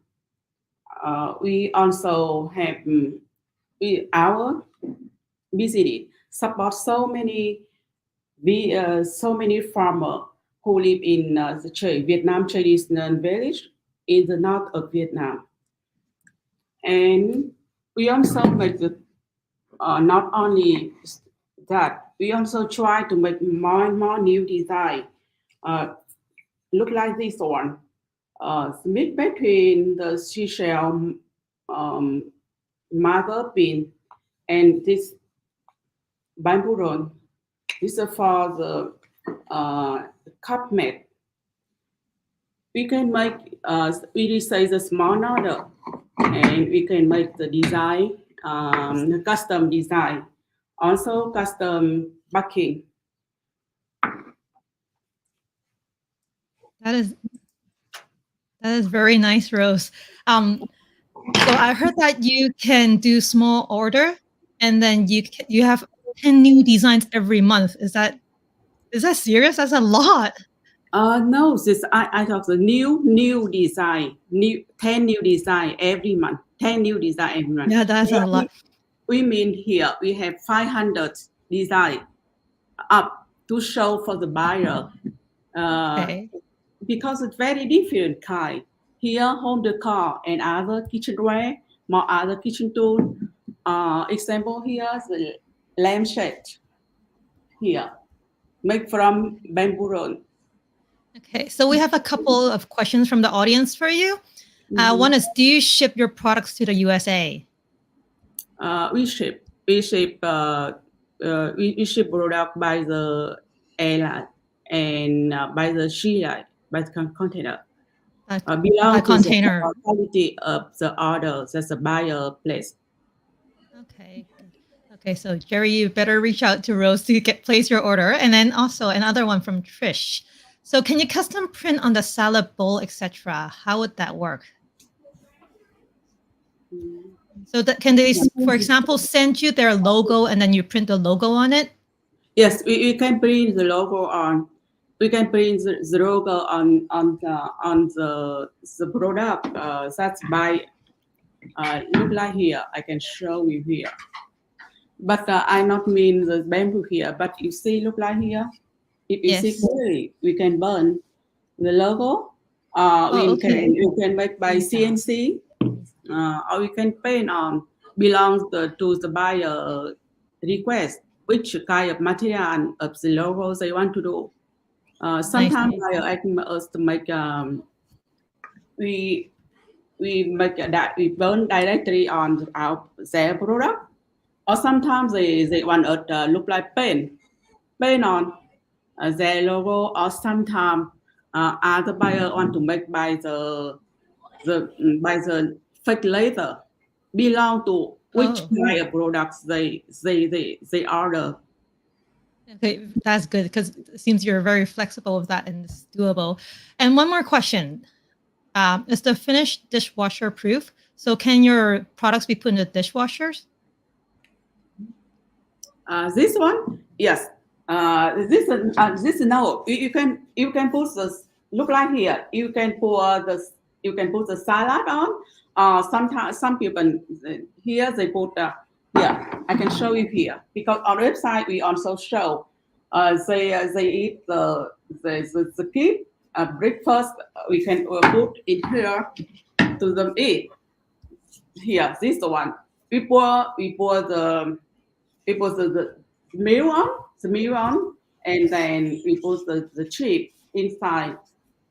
Can eat. I try. Okay. And So you have a coating on top of your products to protect the inside, right? So I assume that'll be dishwasher safe. And can we put them in the dishwasher? I think she did.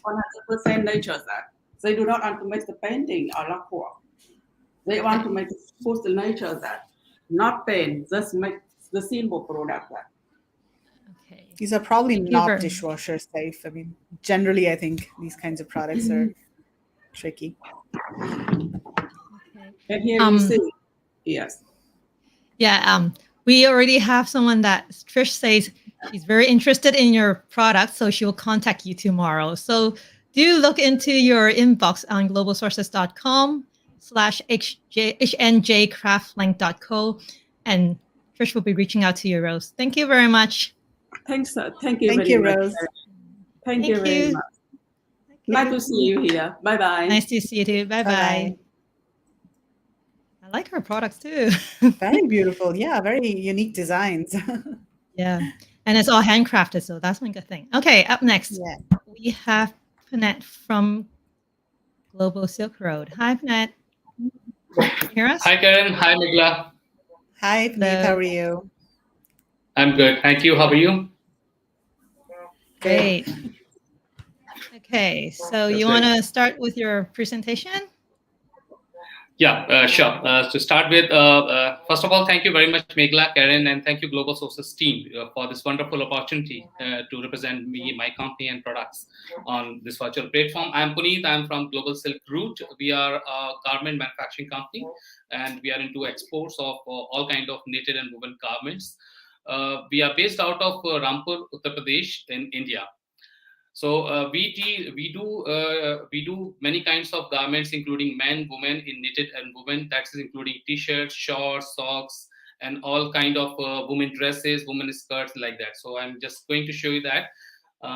First of all, let me start with the women garments. Of course, the ladies first, as usual. So this is the kind of t-shirt we are doing. This is a t-shirt which is made out of organic cotton. We are into a lot of organic kind of stuff like organic cotton, modal, and bamboo cotton. These kind of organic stuffs we are using. So this is a women long t-shirts which we have developed. This is another t-shirt which we have done for women, which is a slightly off-shoulder t-shirt. And this is made out of modal spandex.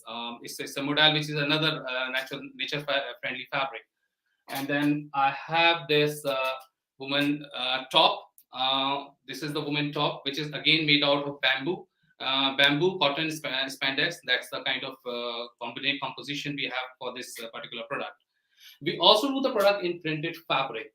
So, like if you see this woman top, this is on the printed fabric, and this is again printed on a natural fabric called bamboo.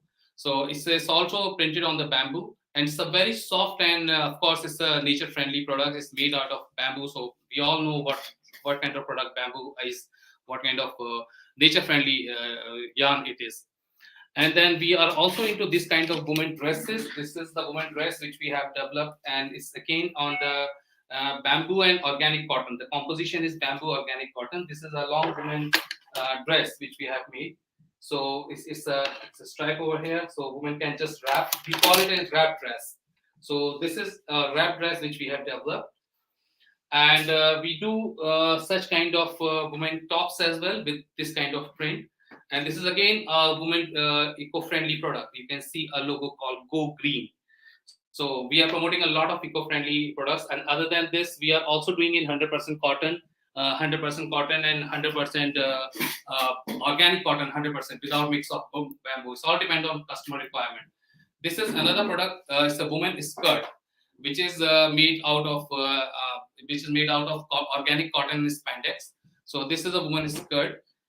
Other than this, for the women garments, like for women, we are having this kind of yoga shorts.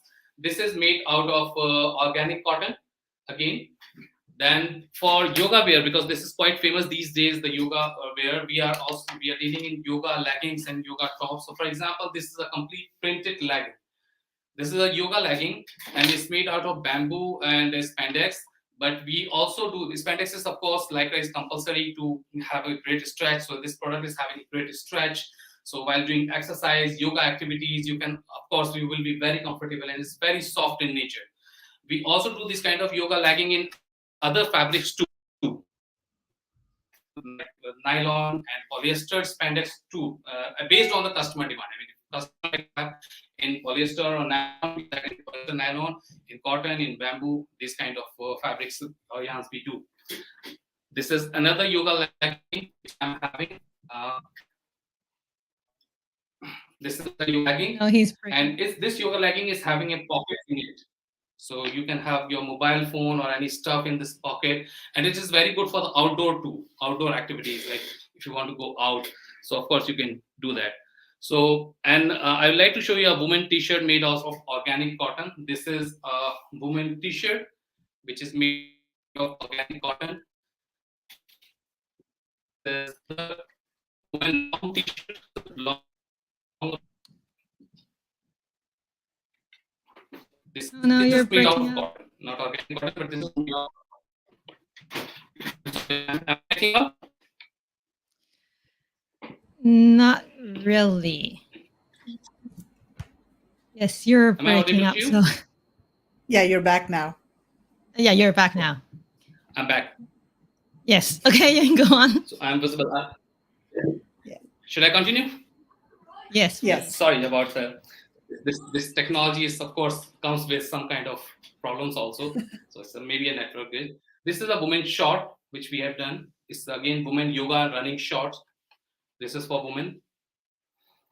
And then next I'll come to the men's collection, which I'll show you. In women, we do several kind of stuffs in several kind of printing and your own logo and label printing as well. We do.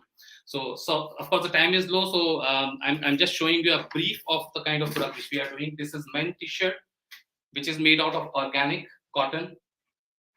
This is the men white t-shirt. It is quite famous. I mean, it's considered as a loungewear as well. And then this is a men t-shirt with printing. So we do such kind of printing as well.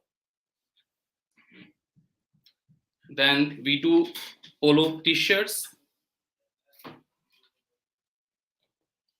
This is polo t-shirt. This is also made out of organic cotton fabric. The fabric GSM could be anything. It depends on the requirement. For example, this polo is starts generally from 220 GSM and it goes up to 240, 250, depend on the customer requirement. And in yoga wear collection, I was also, this is another t-shirt which is a square neck t-shirt. Earlier was the round neck, and this is a square one. If you see, the neck is square. So we do round neck, V neck, and a square t-shirt. Sorry, I missed out one more product for women in women collection. That is this woman top. This is woman yoga top, which we are doing. Nice. So, this is again made out of bamboo spandex. Oh, so you make your products out of bamboo and organic material, correct? Yeah, actually, practically speaking, we do in every possible yarn which we have. We do in regular cotton, regular polyester cotton, and because these days the demand is more for the eco-friendly product, which is including organic, bamboo, modal, lyocell. These kind of products are quite famous. Though the demand is a little limited because of the price. Of course, the price is different of these kind of products as compared to the normal cotton products and normal polyester. But yes, still we are getting a lot of demand for it, and we keep developing them for our customers. We develop them on the demand, based on the demand of customer. And we are very much specialized in the customized specification, accepting the customized specification. So whatever the kind of size, the kind of styles buyer would like to have, we do that. And another product we can't miss these days. Of course, these are the masks. These are the masks made out of organic cotton, and this is an antibacterial fabric. It's an antibacterial process. So we make the cotton reusable mask. It's very much washable and very comfortable. So based what on is the your requirement, MOQ for customized garments? What is your MOQ if somebody wants like customized prints, for example? Yeah, the MOQs actually depend on product to product, but generally it starts from at least 200 pieces per style, and then if it is a very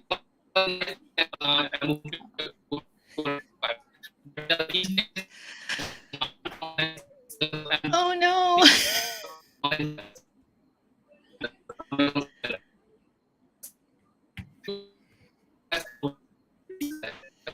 Okay, I think we'll have to go with that. Yeah. Unfortunately, you were breaking up again. So, for those that have questions for his cool clothing garments, please visit globalsources.com/globalsilkroute.co, and then I'm sure he will be able to answer you from there, and instead of having this technical issues here. Okay, so that's it for our supplier presentation. So Awesome. Megla, I'll Yes. pass the stage back to you. See you in 30 minutes. Thank you so much, Karen. I'll see you in 30 minutes. Okay. So for the very last presentation of Global Sources Virtual Summit, I'm going to invite Casper Tehorst from Product IP. Hello, Casper. How are you? Casper, you're muted. Hi, Megla. Good to see you again.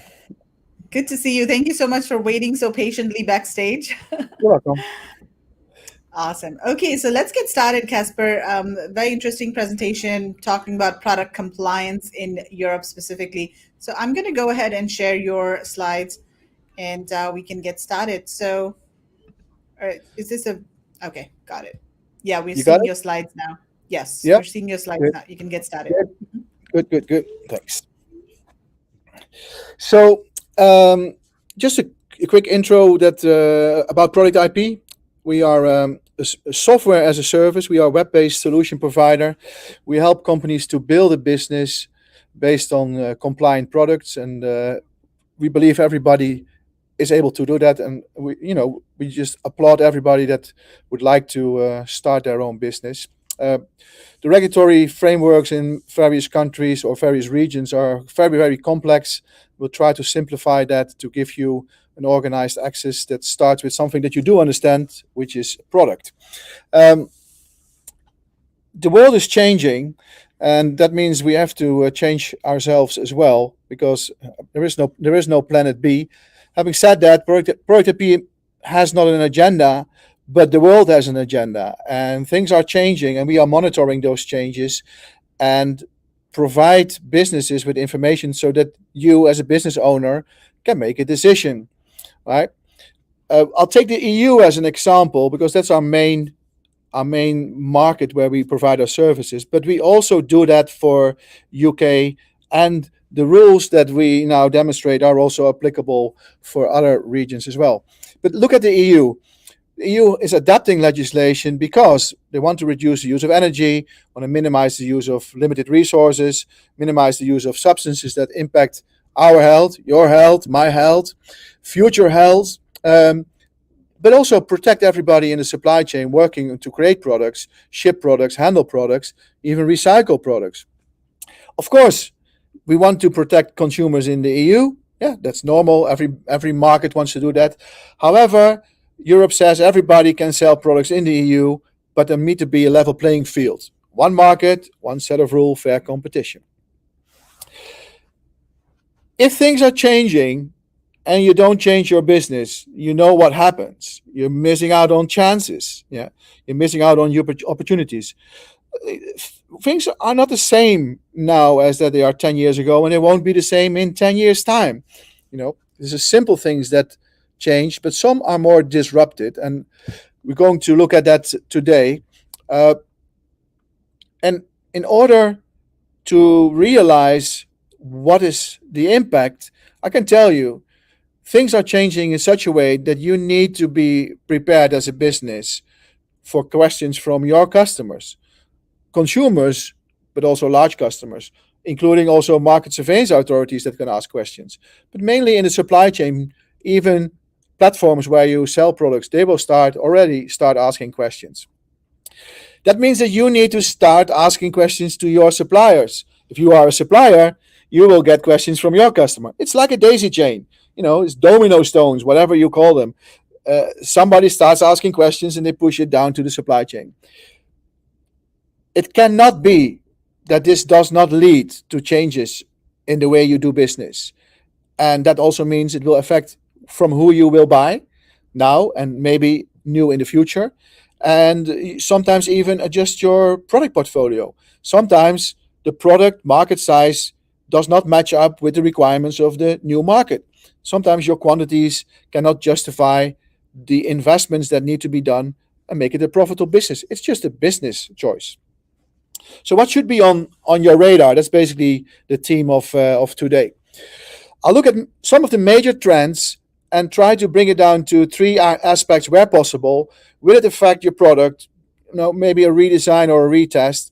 Will it affect packaging, labeling, marking requirements, or information? That's the other information that you need to supply or have available when you are shipping products. Or that could also be, will it just change the way you do business? Process, product, packaging process.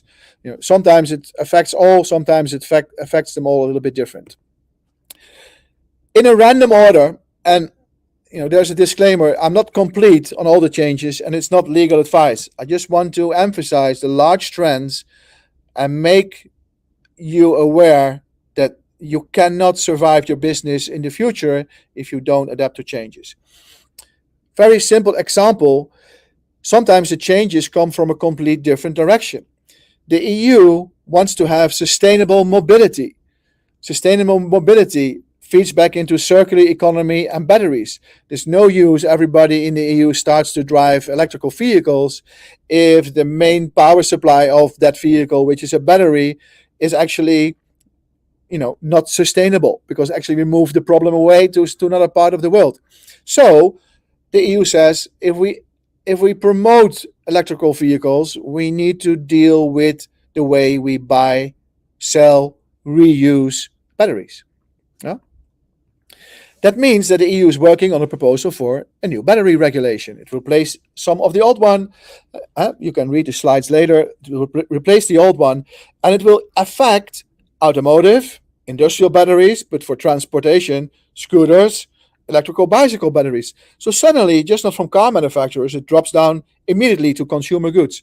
In fact, it is also dealing with normal batteries, because we use a lot of batteries in all our products.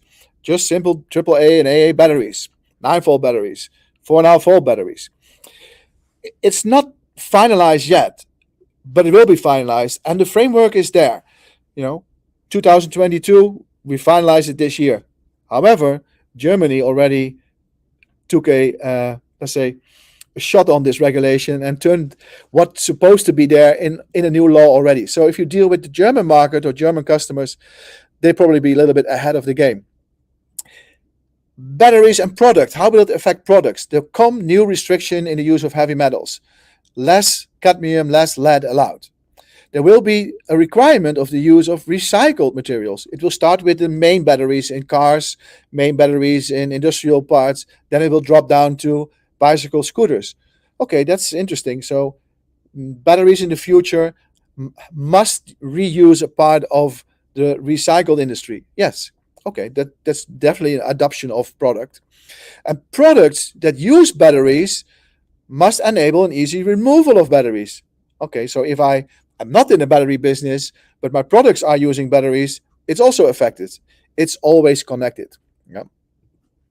For packaging, very important, batteries will have to bear the CE marking in the future. Okay, that seems easy. Just add CE. It's not easy. Look at the production speed of the way batteries are made. If you need to start changing artworks, you're inducing cost. And it's not just CE marking. The CE marking means that there is information behind it. Some of the information is accessible via QR code on product and packaging. Another sign. QR code linking to a website which you need to maintain, which need to provide technical and compliance information. Now, this could be a public file in product IP, at least then for the next 10 years. The URL is stable. There will be an individual battery passport for high-capacity industrial and vehicle batteries. So it's definitely impact on packaging and other information. And in the process, some of the information needs to be carbon footprint declaration. That means calculation. That means if you change something in your supply chain, second tier, as your battery manufacturer, this will have impact on the carbon footprint. So you need to change declarations. There has to be an EU declaration of conformity backing up your CE declaration. There comes a register for producers.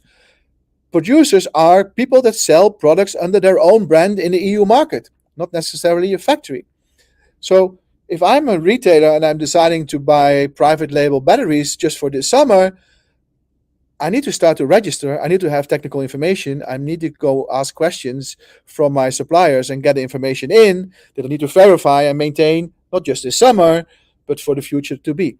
So you can see that sustainable mobility transfers into battery directive updates, transfers into all kind of requirements, which impacts the daily business of retail and trade. The battery process also includes, by its own, supply chain responsibility. I come back to supply chain responsibility later, but the battery process itself, where does this rare earth come from? Where does this mineral come from? Where comes lithium from? We need to find out the whole supply chain. We need to ensure that the workers' conditions are everywhere okay, that we're okay with that. This is a global responsibility that we have. And they're writing it down in the battery regulation that is coming. If you sell products in the EU market, you must participate in recycling programs per EU member state. That was already there, but it becomes a little bit a different process. So definitely impact process, product, packaging. Yeah, the current status today, it's adopted. We expect to be released in 2022. First implementations already next year. Yeah. Then the timeline varies up to 2030. So some of us are always looking at this news and think, oh, 2030, we have plenty of time. These kind of periods that are given in these regulations, these are negotiated basically by industries. You need them. You need every day of that. Don't ignore these changes. Right? So about storytelling, there once was a retailer who seasonally bought batteries under his private label. That story is changed by this, or will be changed. Yeah? These kind of things have serious impact. Next, machine directive will become regulation. So in difference between directive and regulation means the regulation is one-on-one, same law in each EU member state. So stop all the differences in all the member states, one rule. What is interesting is it will take consideration of new technologies. It has to. Regulations have to adapt. Businesses have to adapt to the regulation, but regulations have to adapt with technology developments. Machines have these days artificial intelligence. They learn themselves, or they are connected. And these connections, Internet of Things, can maybe influence the working of the machines and impact the safety. You can have over-the-air updates to machines. That is great to solve a recall, but if something goes wrong, you might introduce new hazards. Therefore, they're also updating the list that was in the previous machine directive, what was considered like a high-risk machine, a low-risk machine, and a medium-risk machine, because in certain cases, when the risks go up, notified bodies need to be involved. So on the product side, if you are in the machine world, then if you're using artificial intelligence, what will be complex is the evaluation of those AI systems. How do they work? How do they influence the performance of the machines? And there will be a register of people that develop AI systems. It will also include cybersecurity, because if you can hack machines, you can influence the way they operate. And I'm not talking about just a simple drill, but there are other people making more complex machines that are in the market as well, or supply parts to those machines. Yeah? It's not always that you think, okay, I'm not involved in this particular, but somewhere in your supply chain, somebody might be involved. Maybe they step out of the business. It's the impact of all those changes, as I said, depends on the type of machines, but it's very likely that it will result in redesign and retesting. And in many cases, retesting will now start to involve a notified body, which means different schedule, different pricing, right? So it's great that we add technology to products, but it's not always great if you look at the impact. Yeah? It will involve packaging. The good thing is that the machine directive will be the first one in the regulation form that will allow parts of manual and declarations to be available in a digital way. So that will definitely save some paper printing, except for agricultural and forestry equipment, because it's not easy to read a online manual when you're hanging in a tree, cutting the top of a tree, or working on the land somewhere in a tractor. A quick guide, of course, still need to be part of the product. In general, I think it's a good move to move away from the mandatory fact that a printed manual need to be part for a product. The machine regulation will be the first to adjust that. I expect further adjustments in other legislation in the future. Process, well, if you buy a machine with a certain software in it and the software can be updated or updated over the air, then there need to be a way to take track of those software updates, which machines have received what updates when where. And because basically these are kind of a new machine, so there need to be version management of that, and there will be a register for AI systems. So if you are a large manufacturer, you're able to do that. If you are an incidental private label buyer of machines that have new technology, you need to reconsider your role. Do I want to buy under my own brand, or will it be made by A for me? Because if made by A, if A is claiming the manufacturing role, then the market surveillance authorities will go to A for any questions, and the private label will be just a brand for the consumer. But many companies that sell under their own brand are, well, actually we're all a little bit vain, are very vain and don't want to be or have anybody else marked on that product. If it's only your name on the product, you have all the responsibilities. Current situation, final feedback round done, so there won't be a lot of changes anymore, waiting for final draft to vote. Okay? Same story again. If you do private label business, then things will change. So if you are in the business of supplying retail now under private label, there might be a chance for you to become their dedicated supplier. Yeah, you see it with cosmetics as well. Not everybody that sells cosmetics under their own name has a pharmacist in their own team that can sign off on the compliance files of cosmetics. Yeah, don't be so vain always in this case.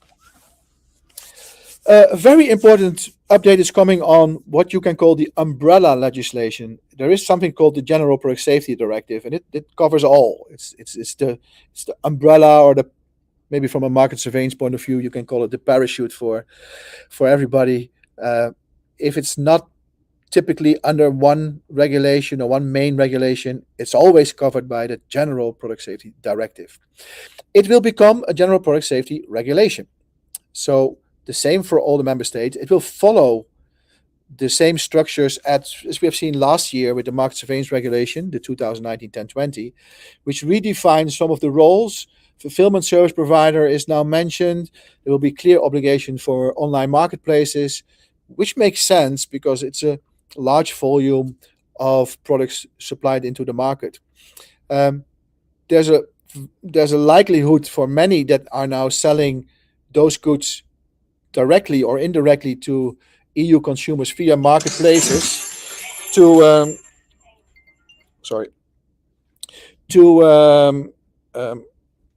get an EU authorized representative, because you cannot sell products under your own brand if that brand is an address outside Europe. So products need to have an address in Europe.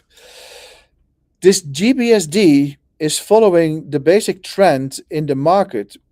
Many products are been updated with technology. You have technology in apparel. You will have maybe a heating pad in the back of your jacket. So there's technology coming into all kind of products, and this GPSD is considering as well. Artificial intelligence, Internet of Things, very broad scope. This is about child use and care, cycles, children clothing, furniture, fitness equipment, deco products. So there's no escape from that regulation as such. Status is they're still working on it, but Germany actually already extended last year the scope of the 2019-1020 to include all those products. So the interesting thing in some EU member states feel that there is a need to adapt or address certain topics already, setting the pace, because they know where it's heading for, and they will adapt their legislation a little bit later to incorporate this new regulation. But in Germany, if you're selling to German retailers, don't be surprised that they start asking questions that you will feel are belonging to the 2019-10-20 only, but they already extended the scope under their own national law. I expect more emphasis on risk assessments of products, take into consideration the anticipated use of the products, which could lead to design changes and retests. Products must have an EU address. Yeah, you know that if you have a label, that's one thing. If you have engravings, that's something else. You know, changes in labeling, engraving, and packaging, it's costly in certain ways, especially when it's in tooling. And if you don't have an EU address, the process will change because you need to find an authorized representative. We are offering, as Project P, EU and UK authorized representative service for a large scope of products. But having an EU AR or a UK AR, it's a contract with another business. It's like having a contract with market surveillance authorities, basically, because the only right or instrument that an EU AR has when you as a factory basically screw up and there will be a lot of recalls is that they will tell the market surveillance authorities that this factory using, in this case, our name, should be taken off the market entirely. Yeah? So it is like a third party looking into technical files, into compliance information, almost all the time. Although an EU AR is not signing off files for you before you can ship, it's your responsibility still. But there is a third-party contract. It makes the business, I would say, better, more serious. But from your end, if you have never dealt with that, it definitely will be making things more complex. How serious should we take this? Well, I guess you all have heard the news, what happened with the Wish platform in France last quarter. They actually signed a play together with the EU Commission on dealing with responsibilities, and the French market surveillance authorities felt that they were not responding fast enough. And in the new legislation, market surveillance authorities have an instrument basically shutting down access to a website for their consumers. Is that new? Well, it's not really new. You know, they could basically prevent a shop selling a certain product. And in this case, they would basically say to a shop, you cannot open your doors before you clean your house. Yeah, this is how serious things get. So one of the stories could be there once was an online sales platform called ... You know, this is affecting everybody's world, everybody's business. Eco-design is one of the large topics on the agenda. So you can see those topics that I mentioned are not always about electrical safety or toy safety. No, because we didn't discover any new electrons in the last 100 years. They still behave the same. And electrical safety, you know, we are managing that quite well. But the energy uses of products, we're not managing quite well. There will be a new energy labeling regime for different categories. Luminaires already started because we actually all did a pretty good job and we are all at A and A plus and A plus plus level. So they're creating a new challenge basically. It will be a challenge to reach C and B level in the beginning, and then we'll move via a lot of innovations back to A again. One thing has changed. In the past, you could generate your own energy label and use that on the product, and you had to back it up with information once there was a question. Now that is no longer. Your EU customer, or if you sell it yourself under your own brand in the EU, you need to generate e-label artwork via the EU ePrel database. So you need to generate the artwork in a database, and that high-res artwork you must use. Okay, this is definitely a different process. Yeah, you need to have the data first to get the label. And this also means that market surveillance authorities have access to what you declared at that time. This is not just importing information. This is like a tax declaration. This is you signing up. This is true. Yeah. what use is it to have products that save energy, but actually are just working for a couple of months and then need to be replaced? Not so much, because we spend time and energy to make the products and ship the products. Okay, so there will be new requirements for the endurance of products, and there will be new requirements for spare parts available for products, because what use is if we cannot repair this whole machine because one screw is no longer there or one simple plastic part. Great opportunities, by the way, for 3D printing of spare parts in the future. This obviously does not start with small battery chargers. This will start with white goods, washing machines, dishwashers, etc. However, if spare parts availability requirements are there for 5 to 7 years, the same story again. What if a retailer wants to sell products private label, does an action or a promotion with a certain white good products in the summer, and be the mark brand and be seen as the manufacturer and need to take care of all of this? I think it will be very, very difficult. So there's a chance to become partner in those processes as the importer in Europe for those processes, or as a big brand in China or big factory, establish your own office in Europe and act as the importer and EU brand for them, claiming that role as a manufacturer in the EU market. And then the product will say, again, created by factory XYZ, European address, maybe the product IP authorized representative address for the brand Acme. Yeah, I definitely see that this thinking will definitely be introduced and changed by all these regulatory changes. The French wouldn't be the French if they already start walking ahead of all of us, and they indicate, they have to call it the indice de réparabilité, or it's called how good can you repair a product index. Yeah, it's there, 5 categories in France. So it is not so simple anymore. You need to structure and pick your battles when you start to do business and grow a business. We have something called Product Ipedia, and we have written an article, and Global Sources will share all the information, and the URL to an article on this particular French law is in Product Ipedia.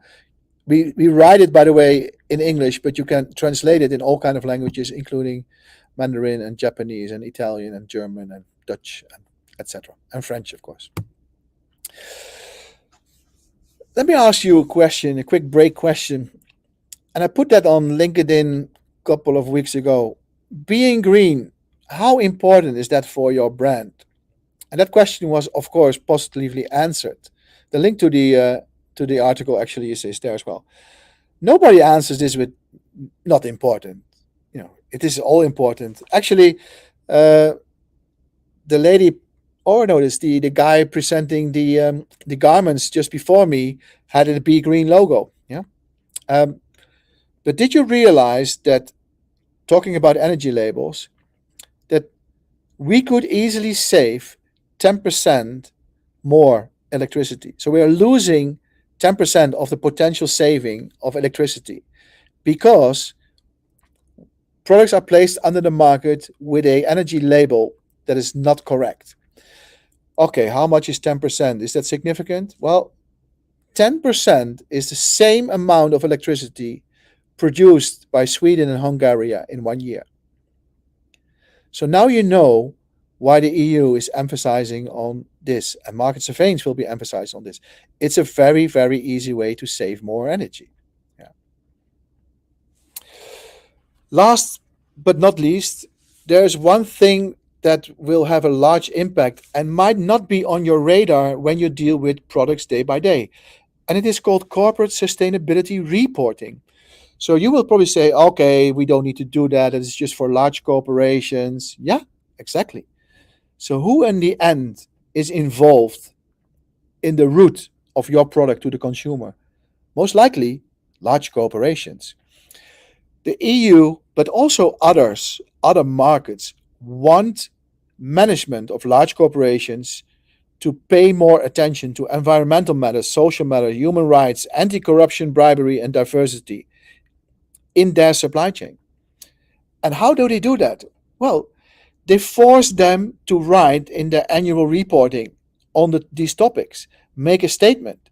And this has to be signed off via accountants. And this is responsibility of the board. It's like the financial figures that are reported must be true. Yeah, makes sense. Okay. Now the corporate sustainability figures that they're reporting must be true. And if they're not true, then you're lying. Then it's fraud. Yeah. So this is an interesting angle to put things on the agenda. And you can say large companies, they have still 3-4 years, then they need to start doing it. Oh yeah, they need those 3-4 years, and they will start asking questions. To who? To you. Yeah. And that means that you need to start asking questions to your suppliers. So the previous speakers, they are talking about suppliers that have great products.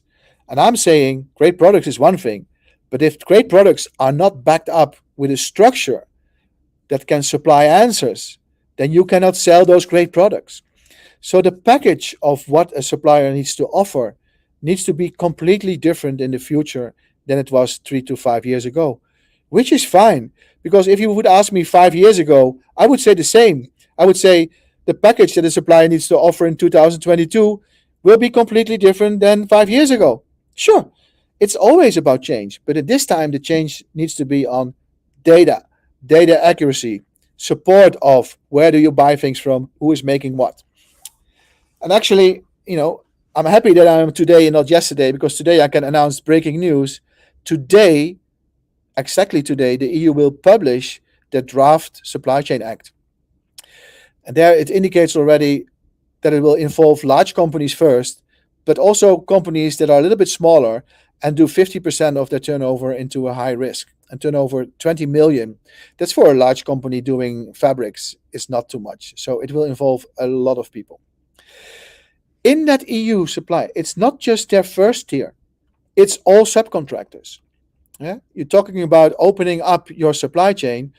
Yeah, I don't want to give away all my resources, etc., etc. Listen, if you believe that your business, the value of your business is that only you know where you make the product, then you better stop.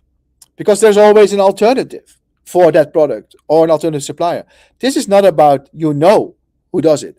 This is about being able to provide a product that is actually attractive to the end user with all the box ticks on that product, including all the information. Yeah, and don't forget that these kind of regulations affect everybody in the supply chain. It not just put the pressure on you when you are a factory in China or in Pakistan or in India or in Brazil. It will affect retail and trade here as well. Yeah, it should not be, but it's already. The German have already a kind of a applicable law.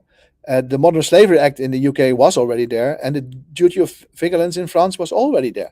So it's not new, but by making it an EU regulation applicable in all member states and to actually incorporate in non-financial reporting laws, now it's suddenly on the agenda. And I can see it because I can see the big accountant houses talking about this, and because they need to be ready for their customers as well. It's good because there's more people involved in bringing compliant products to the market. It's not if it's not enough. Consumers have a right when something happens to a product to get the damages back from the one that sold and braced the product. This is the EU Product Liability Directive. It was there. It has to be updated because it's very, very old. I don't think even internet sales was mentioned in it. So definitely an update is needed. Under development, draft expected this year. I've spoken with people working on it just the other week. Supply chain roles will be mentioning importers, mentioning non-EU brands needing an EU authorized representative. It will mention fulfillment service providers, just very modern. It has to be modern. But I predict that it will enforce liability requirements and a register for EU authorized representatives. Okay. So if EU authorized representatives will become liable, they definitely will become more serious. And this will be the end of ghost firms operating as authorized representative. Yeah. So if you are If you are dealing with somebody that is actually no more than a storefront and does window dressing for you to get access to the market, then this will be the end of your market in the future. Get serious about your business. Another breaking news, just the other day, the EU is worrying about the supply of semiconductors. Okay, how does this affect me? I'm not making semiconductors. Okay, have you opened any of your products recently? What's in there? Is there any IC in there? Yeah, so that already it affects you. No, I'm just buying printed circuit boards from somebody else. Okay, what does it do? Yeah, it's just it's just a switch mode power supply. Okay, does it have a semiconductor in it? You cannot just look at your product standard and see if that change affects your product. You need to step back and look at the world and how that affects your world. And I'm still with you. Grab the opportunities. So it all breeds more attention, not only to the first tier in your supply chain, but also to the next. Yeah. This will change. This definitely will influence processes. This definitely will change supplier bases of many customers. This is fine. I don't see scarcity. There's always opportunities. They're always innovative. There's always people waking up in the morning and saying, I'm going to build the best XYZ company specialized in certain aspects. I will predict there will be more specialization in that. And it will be changes in product portfolio. Not everybody will be able to sell products in a certain quantity, justifying all that cost that the supply chain need to make to cover the business. Yeah. We even not have touch base on food contact materials, persistent organic pollutions, skip database. There's more and more and more. But it all comes back to similar rules. What I just mentioned is about the EU. UK market after Brexit, they will call it a little bit different, but the agenda, of course, is the same. They're part of the same world, as will other markets. Yeah. My message is there is no escape. Supply chain management will become more critical for retail and trade. Unprofessional suppliers will lose access to the market. You cannot just have a product. You need to have a product with accurate compliance data. Accurate, and you need to be able to share it efficiently. Not only the product, also your factory, social compliance, environmental complex, carbon footprint, life cycle analysis. Yeah. So a great idea needs to be backed up with information to become a valid business opportunity. So, if you look at for advice, some advice might be very cheap, and sometimes you need to pay a little bit more to get real good advice. I have some good advice still. Be ahead of the pack. Grow your business. In order to do that, you definitely need a management system. And you definitely need a system that enables you to delegate. You cannot fix it all by yourself. If you say, I need to do it because my supplier XYZ cannot do it, then you have the wrong supplier. Either they start learning to do it and grow with you, or you find somebody else. You cannot drag along the whole world. That kind of product compliance management system has to work with built-in knowledge. It converges. Somewhere in the supply chain, a buyer has so many different tables, so many different products on the table. He cannot be the specialist of power banks, children bicycles, and luminaires. But the people supplying bicycles, power banks, and luminaires, they should be the specialists. Yeah. So delegating the supply chain, have the knowledge and the detailed knowledge capabilities to deal with it somewhere there, and as building blocks, grow your technical documentation into the file. You cannot do that with an Excel and Post-its and email and Dropbox. You need a system for that. And you need one that can be used instantly, because you don't want to invest yourself in that. If you need trucks, you use trucks that somebody drives trucks. You don't always need to have a driver yourself. So, my advice, bet you $2 on it. Join 24,000 plus that already are smart and use Productip every day to deal with that. It's not the end. It's work. It's not easy. It's work, and it will change businesses. But at least you will see the data, the performance data of your supply chain that helps you to make a decision. Yeah, and you don't need to wonder about all kind of changes, because we come with a built-in compliance radar. We give you an indication of standards that are changing way ahead, As soon as we know the change is coming, it is there, and it will tag your files, and a red warning flag will come up, and then now you need to make a decision: continue this product, update the product, or stop with this product. Valid decisions. So how to move forward? Look for positive signs always. Negative is not good in the world. Look for positive signs. Suppliers should be able to provide things that are quite simple. A production overview plan, step by step.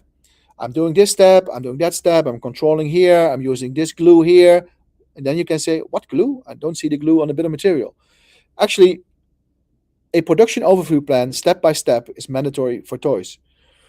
Okay, but I feel personally, if I'm dealing with a factory that cannot provide me with a clear step-by-step plan on how they are doing production, including the way they pack my product, including the transportation steps in between, how can they actually produce when they have no plan?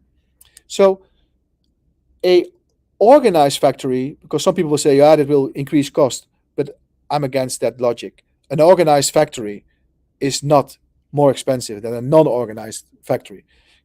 Chaos always introduces cost somewhere. Unexpected probably, but it will be there. They need to be able to supply a detailed bill of material. Which parts am I using? What parts do I make myself? What parts do I buy from who? Yeah? And not just this part is made of plastic or metal. What kind of plastic? Yeah? And plastic is not 100% PVC. There is no 100% PVC. This plastic has a bit of substances or a safety data sheet and includes what kind of afterlaats are used in the PVC to make it soft, any flame retardants used, the dopes in those products. If a supply chain is not able to guarantee what materials are used or parts are used in the product, you're stuck in the future because you cannot build on a supply chain that is not able to supply information. What we also see is that people share information, but actually it's a bill of material with no document number, no date, no version control. So a bill of material that is just a list on a paper and has no traceability back to a product or production is not a bill of material for my way. Do you agree with me that adding a date and version control on a document is not increase of cost for a factory? That is actually just efficiency. So by forcing factories to become more professional and grow with you in this, actually it should reduce the cost or take away all kind of disturbances at the end of the production, making everything more smoother. They should also be able to provide you with some stats on incoming during production and final quality control, which makes sense, right?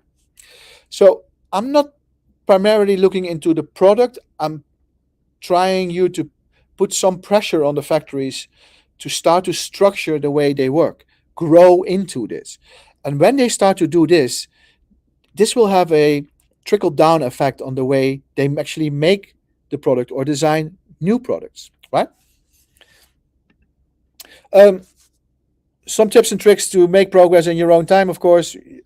Definitely, I'm from Product IP, so my advice would be use Product IP.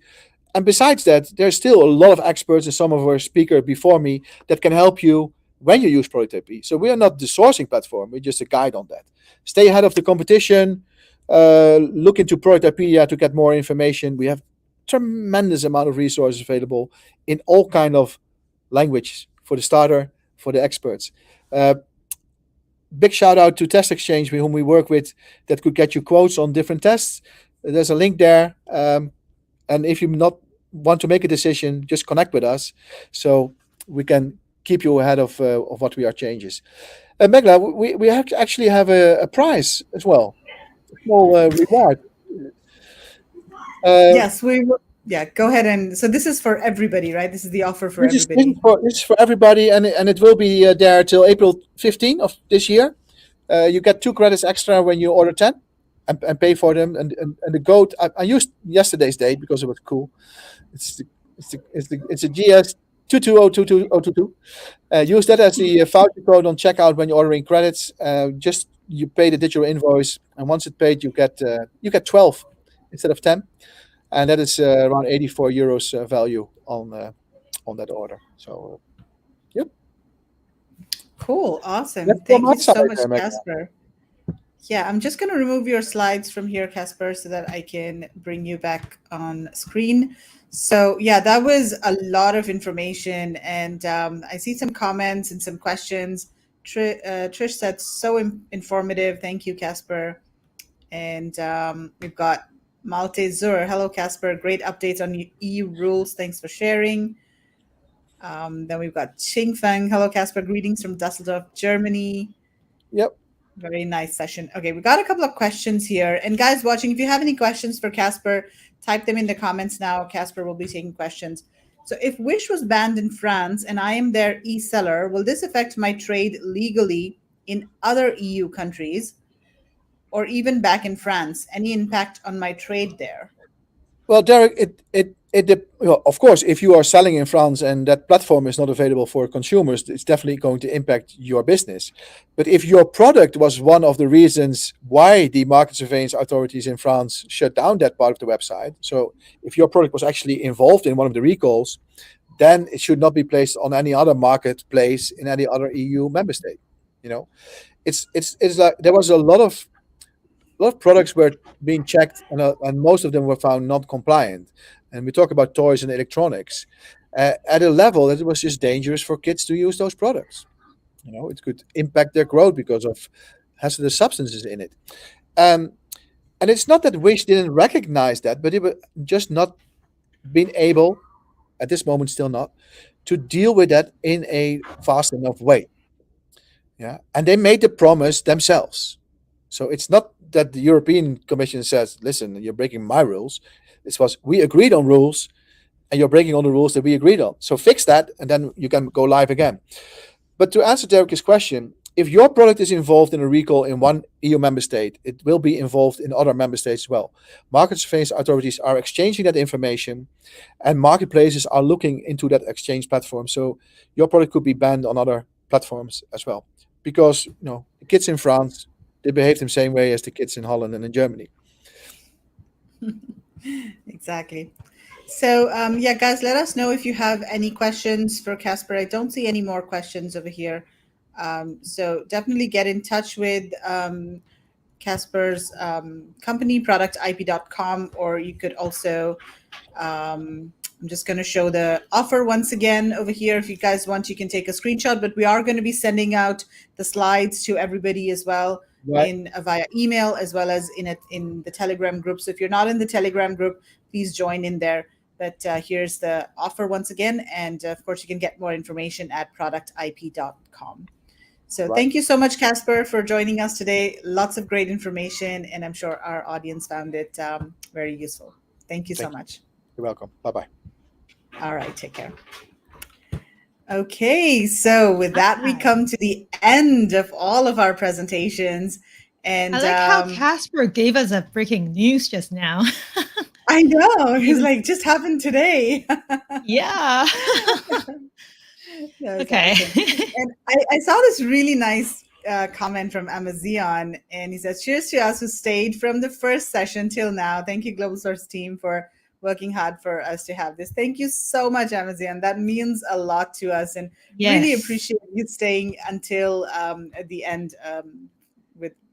He was here for all of the sessions, I think. Yeah, and he was giving us all these good comments, good questions. Thank you so much. It's really appreciated. And for the others that also stayed, Trish, Andy, too many to name. I keep seeing your names in the comments, so glad to have you guys here.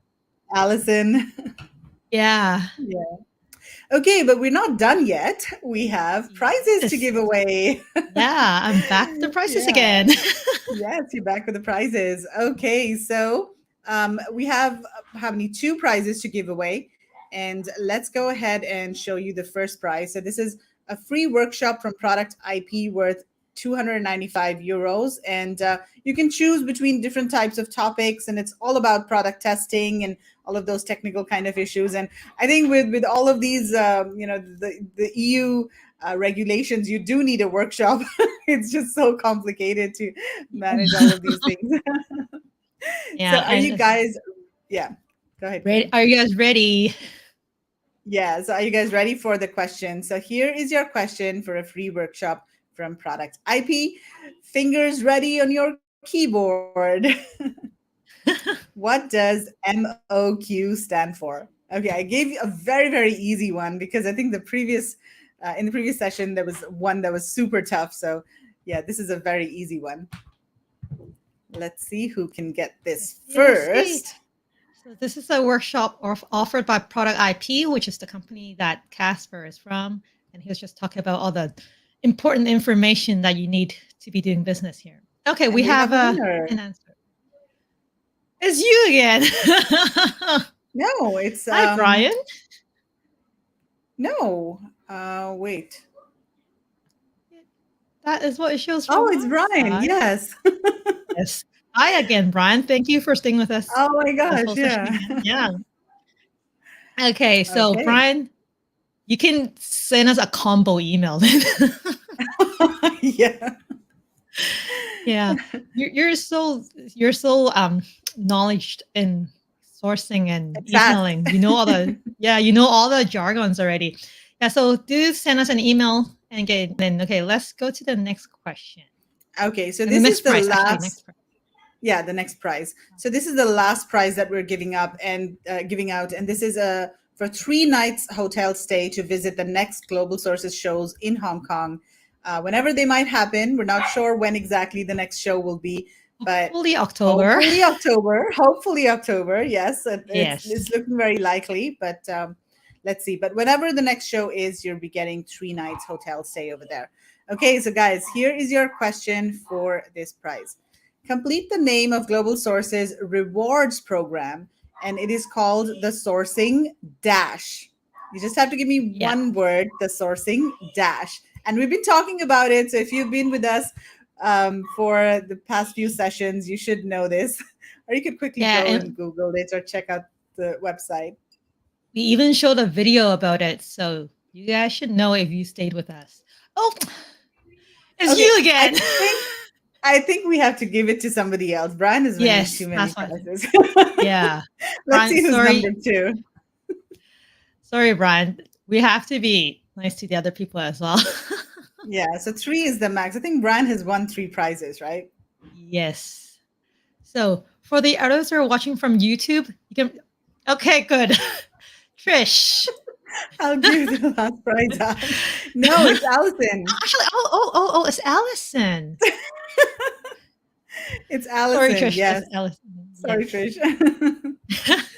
So I just want to point out that you guys might be seeing your comment first on YouTube, and different people will see it differently because typically you see your comment first, but we're going with what we see here in the back end. And we see comments from all different channels, Facebook, LinkedIn, and YouTube over here. So we're going to go with what we see first. And if you guys want to see a screenshot, we can send that over to you. So yeah, congratulations, Allison. And give you a tip for our next summit, do view us from YouTube because it seems like the fastest comment comes in from YouTube. Yes. Just a little tip for next summit. Yeah. Exactly. So Allison, you can reach out to me or you can send an email to summitinfo@globalsource.com and we'll get you signed up for this hotel. Okay, so I think there are a couple of things that we wanted to talk about, Karen, before we sign off. So do you want to talk about the survey? Yeah, mentioning the Sourcing Club, we'll actually give out 300 free Sourcing Club points if you're the first 50 people to complete the survey. And also, out of those that submits before February 28th, you'll have a chance to win $100 USD voucher to be used on the Global Sources platform. So you see the link on screen right now, bit.ly/summit-survey. Go in, let us know how we did. Let us know what you want to know for the next summit. And then you'll have a chance to win a prize as well. Okay. Yeah. And then, so this is a survey for the summit. Okay. Yeah. What else? And then also, as mentioned earlier in our sessions, we'll have a sourcing from China workshop hosted by Stephen in March 19th and 26th. So it'll be a really intensive workshop telling you all the techniques for sourcing, negotiating, logistics, order quantity, everything that you'll need to know. Okay, it'll be like a in person, well, virtually in person workshop. And then after the workshop, you will also get a tailor-made business matching service from Global Sources specialized team. So do join us for the workshop. It's for USD $299 per person, and there's a whole lot to learn with that money. Okay. And the best thing that I like about the workshop is Stephen does this negotiation role play. That is super interesting, and it's just so helpful because Stephen is really a master at negotiating. And so he does this role play where he is the supplier and you get to be the buyer, and then you can try to negotiate with him, and then he will show you all the strategies, and then he reverses it as well. He's the buyer and then you're the supplier. So that I think can prove to be very useful to people because nowadays we need those negotiation skills more than ever. Yeah, and I was just saying, I would never want to be on the wrong side of Stephen because he's a master in negotiating. You can never win him, and it's great to learn from the master. Exactly. Yeah. Okay, so talking about workshop, after that we'll have our next summit, currently scheduled in May. Exact date to be confirmed. So please do join our Telegram group if you haven't been there already, and we'll keep you guys posted. And also, last but not least, if you didn't have a chance to watch all the sessions of this summit, you can always view us again on YouTube, Facebook, LinkedIn, and do let us know what you think, what you want to know next time, and yeah, leave us your comment. Absolutely. So I see a couple of people have just made some last comments. So Andy says, great summit, awesome hosts. Thanks, Megla and Karen. Great job. Allison and Trish, what wonderful friends and good contestants. Awesome. Allison says, woohoo. No, where's Raj today? Raj is missing. Yeah. No, he won too many prizes and he's too shy to talk. Yeah. Well, one thing, Megla, thank you so much. That's my first time hosting a summit, and I'm so glad that I have you here with me. I'm so glad to have this great audience. Yeah, you did great with all of the suppliers. You're a natural. Okay, so see you guys again in May or in our webinars, workshop events. Absolutely. Thanks a lot, everyone, for joining us. We'll see you next time. Bye.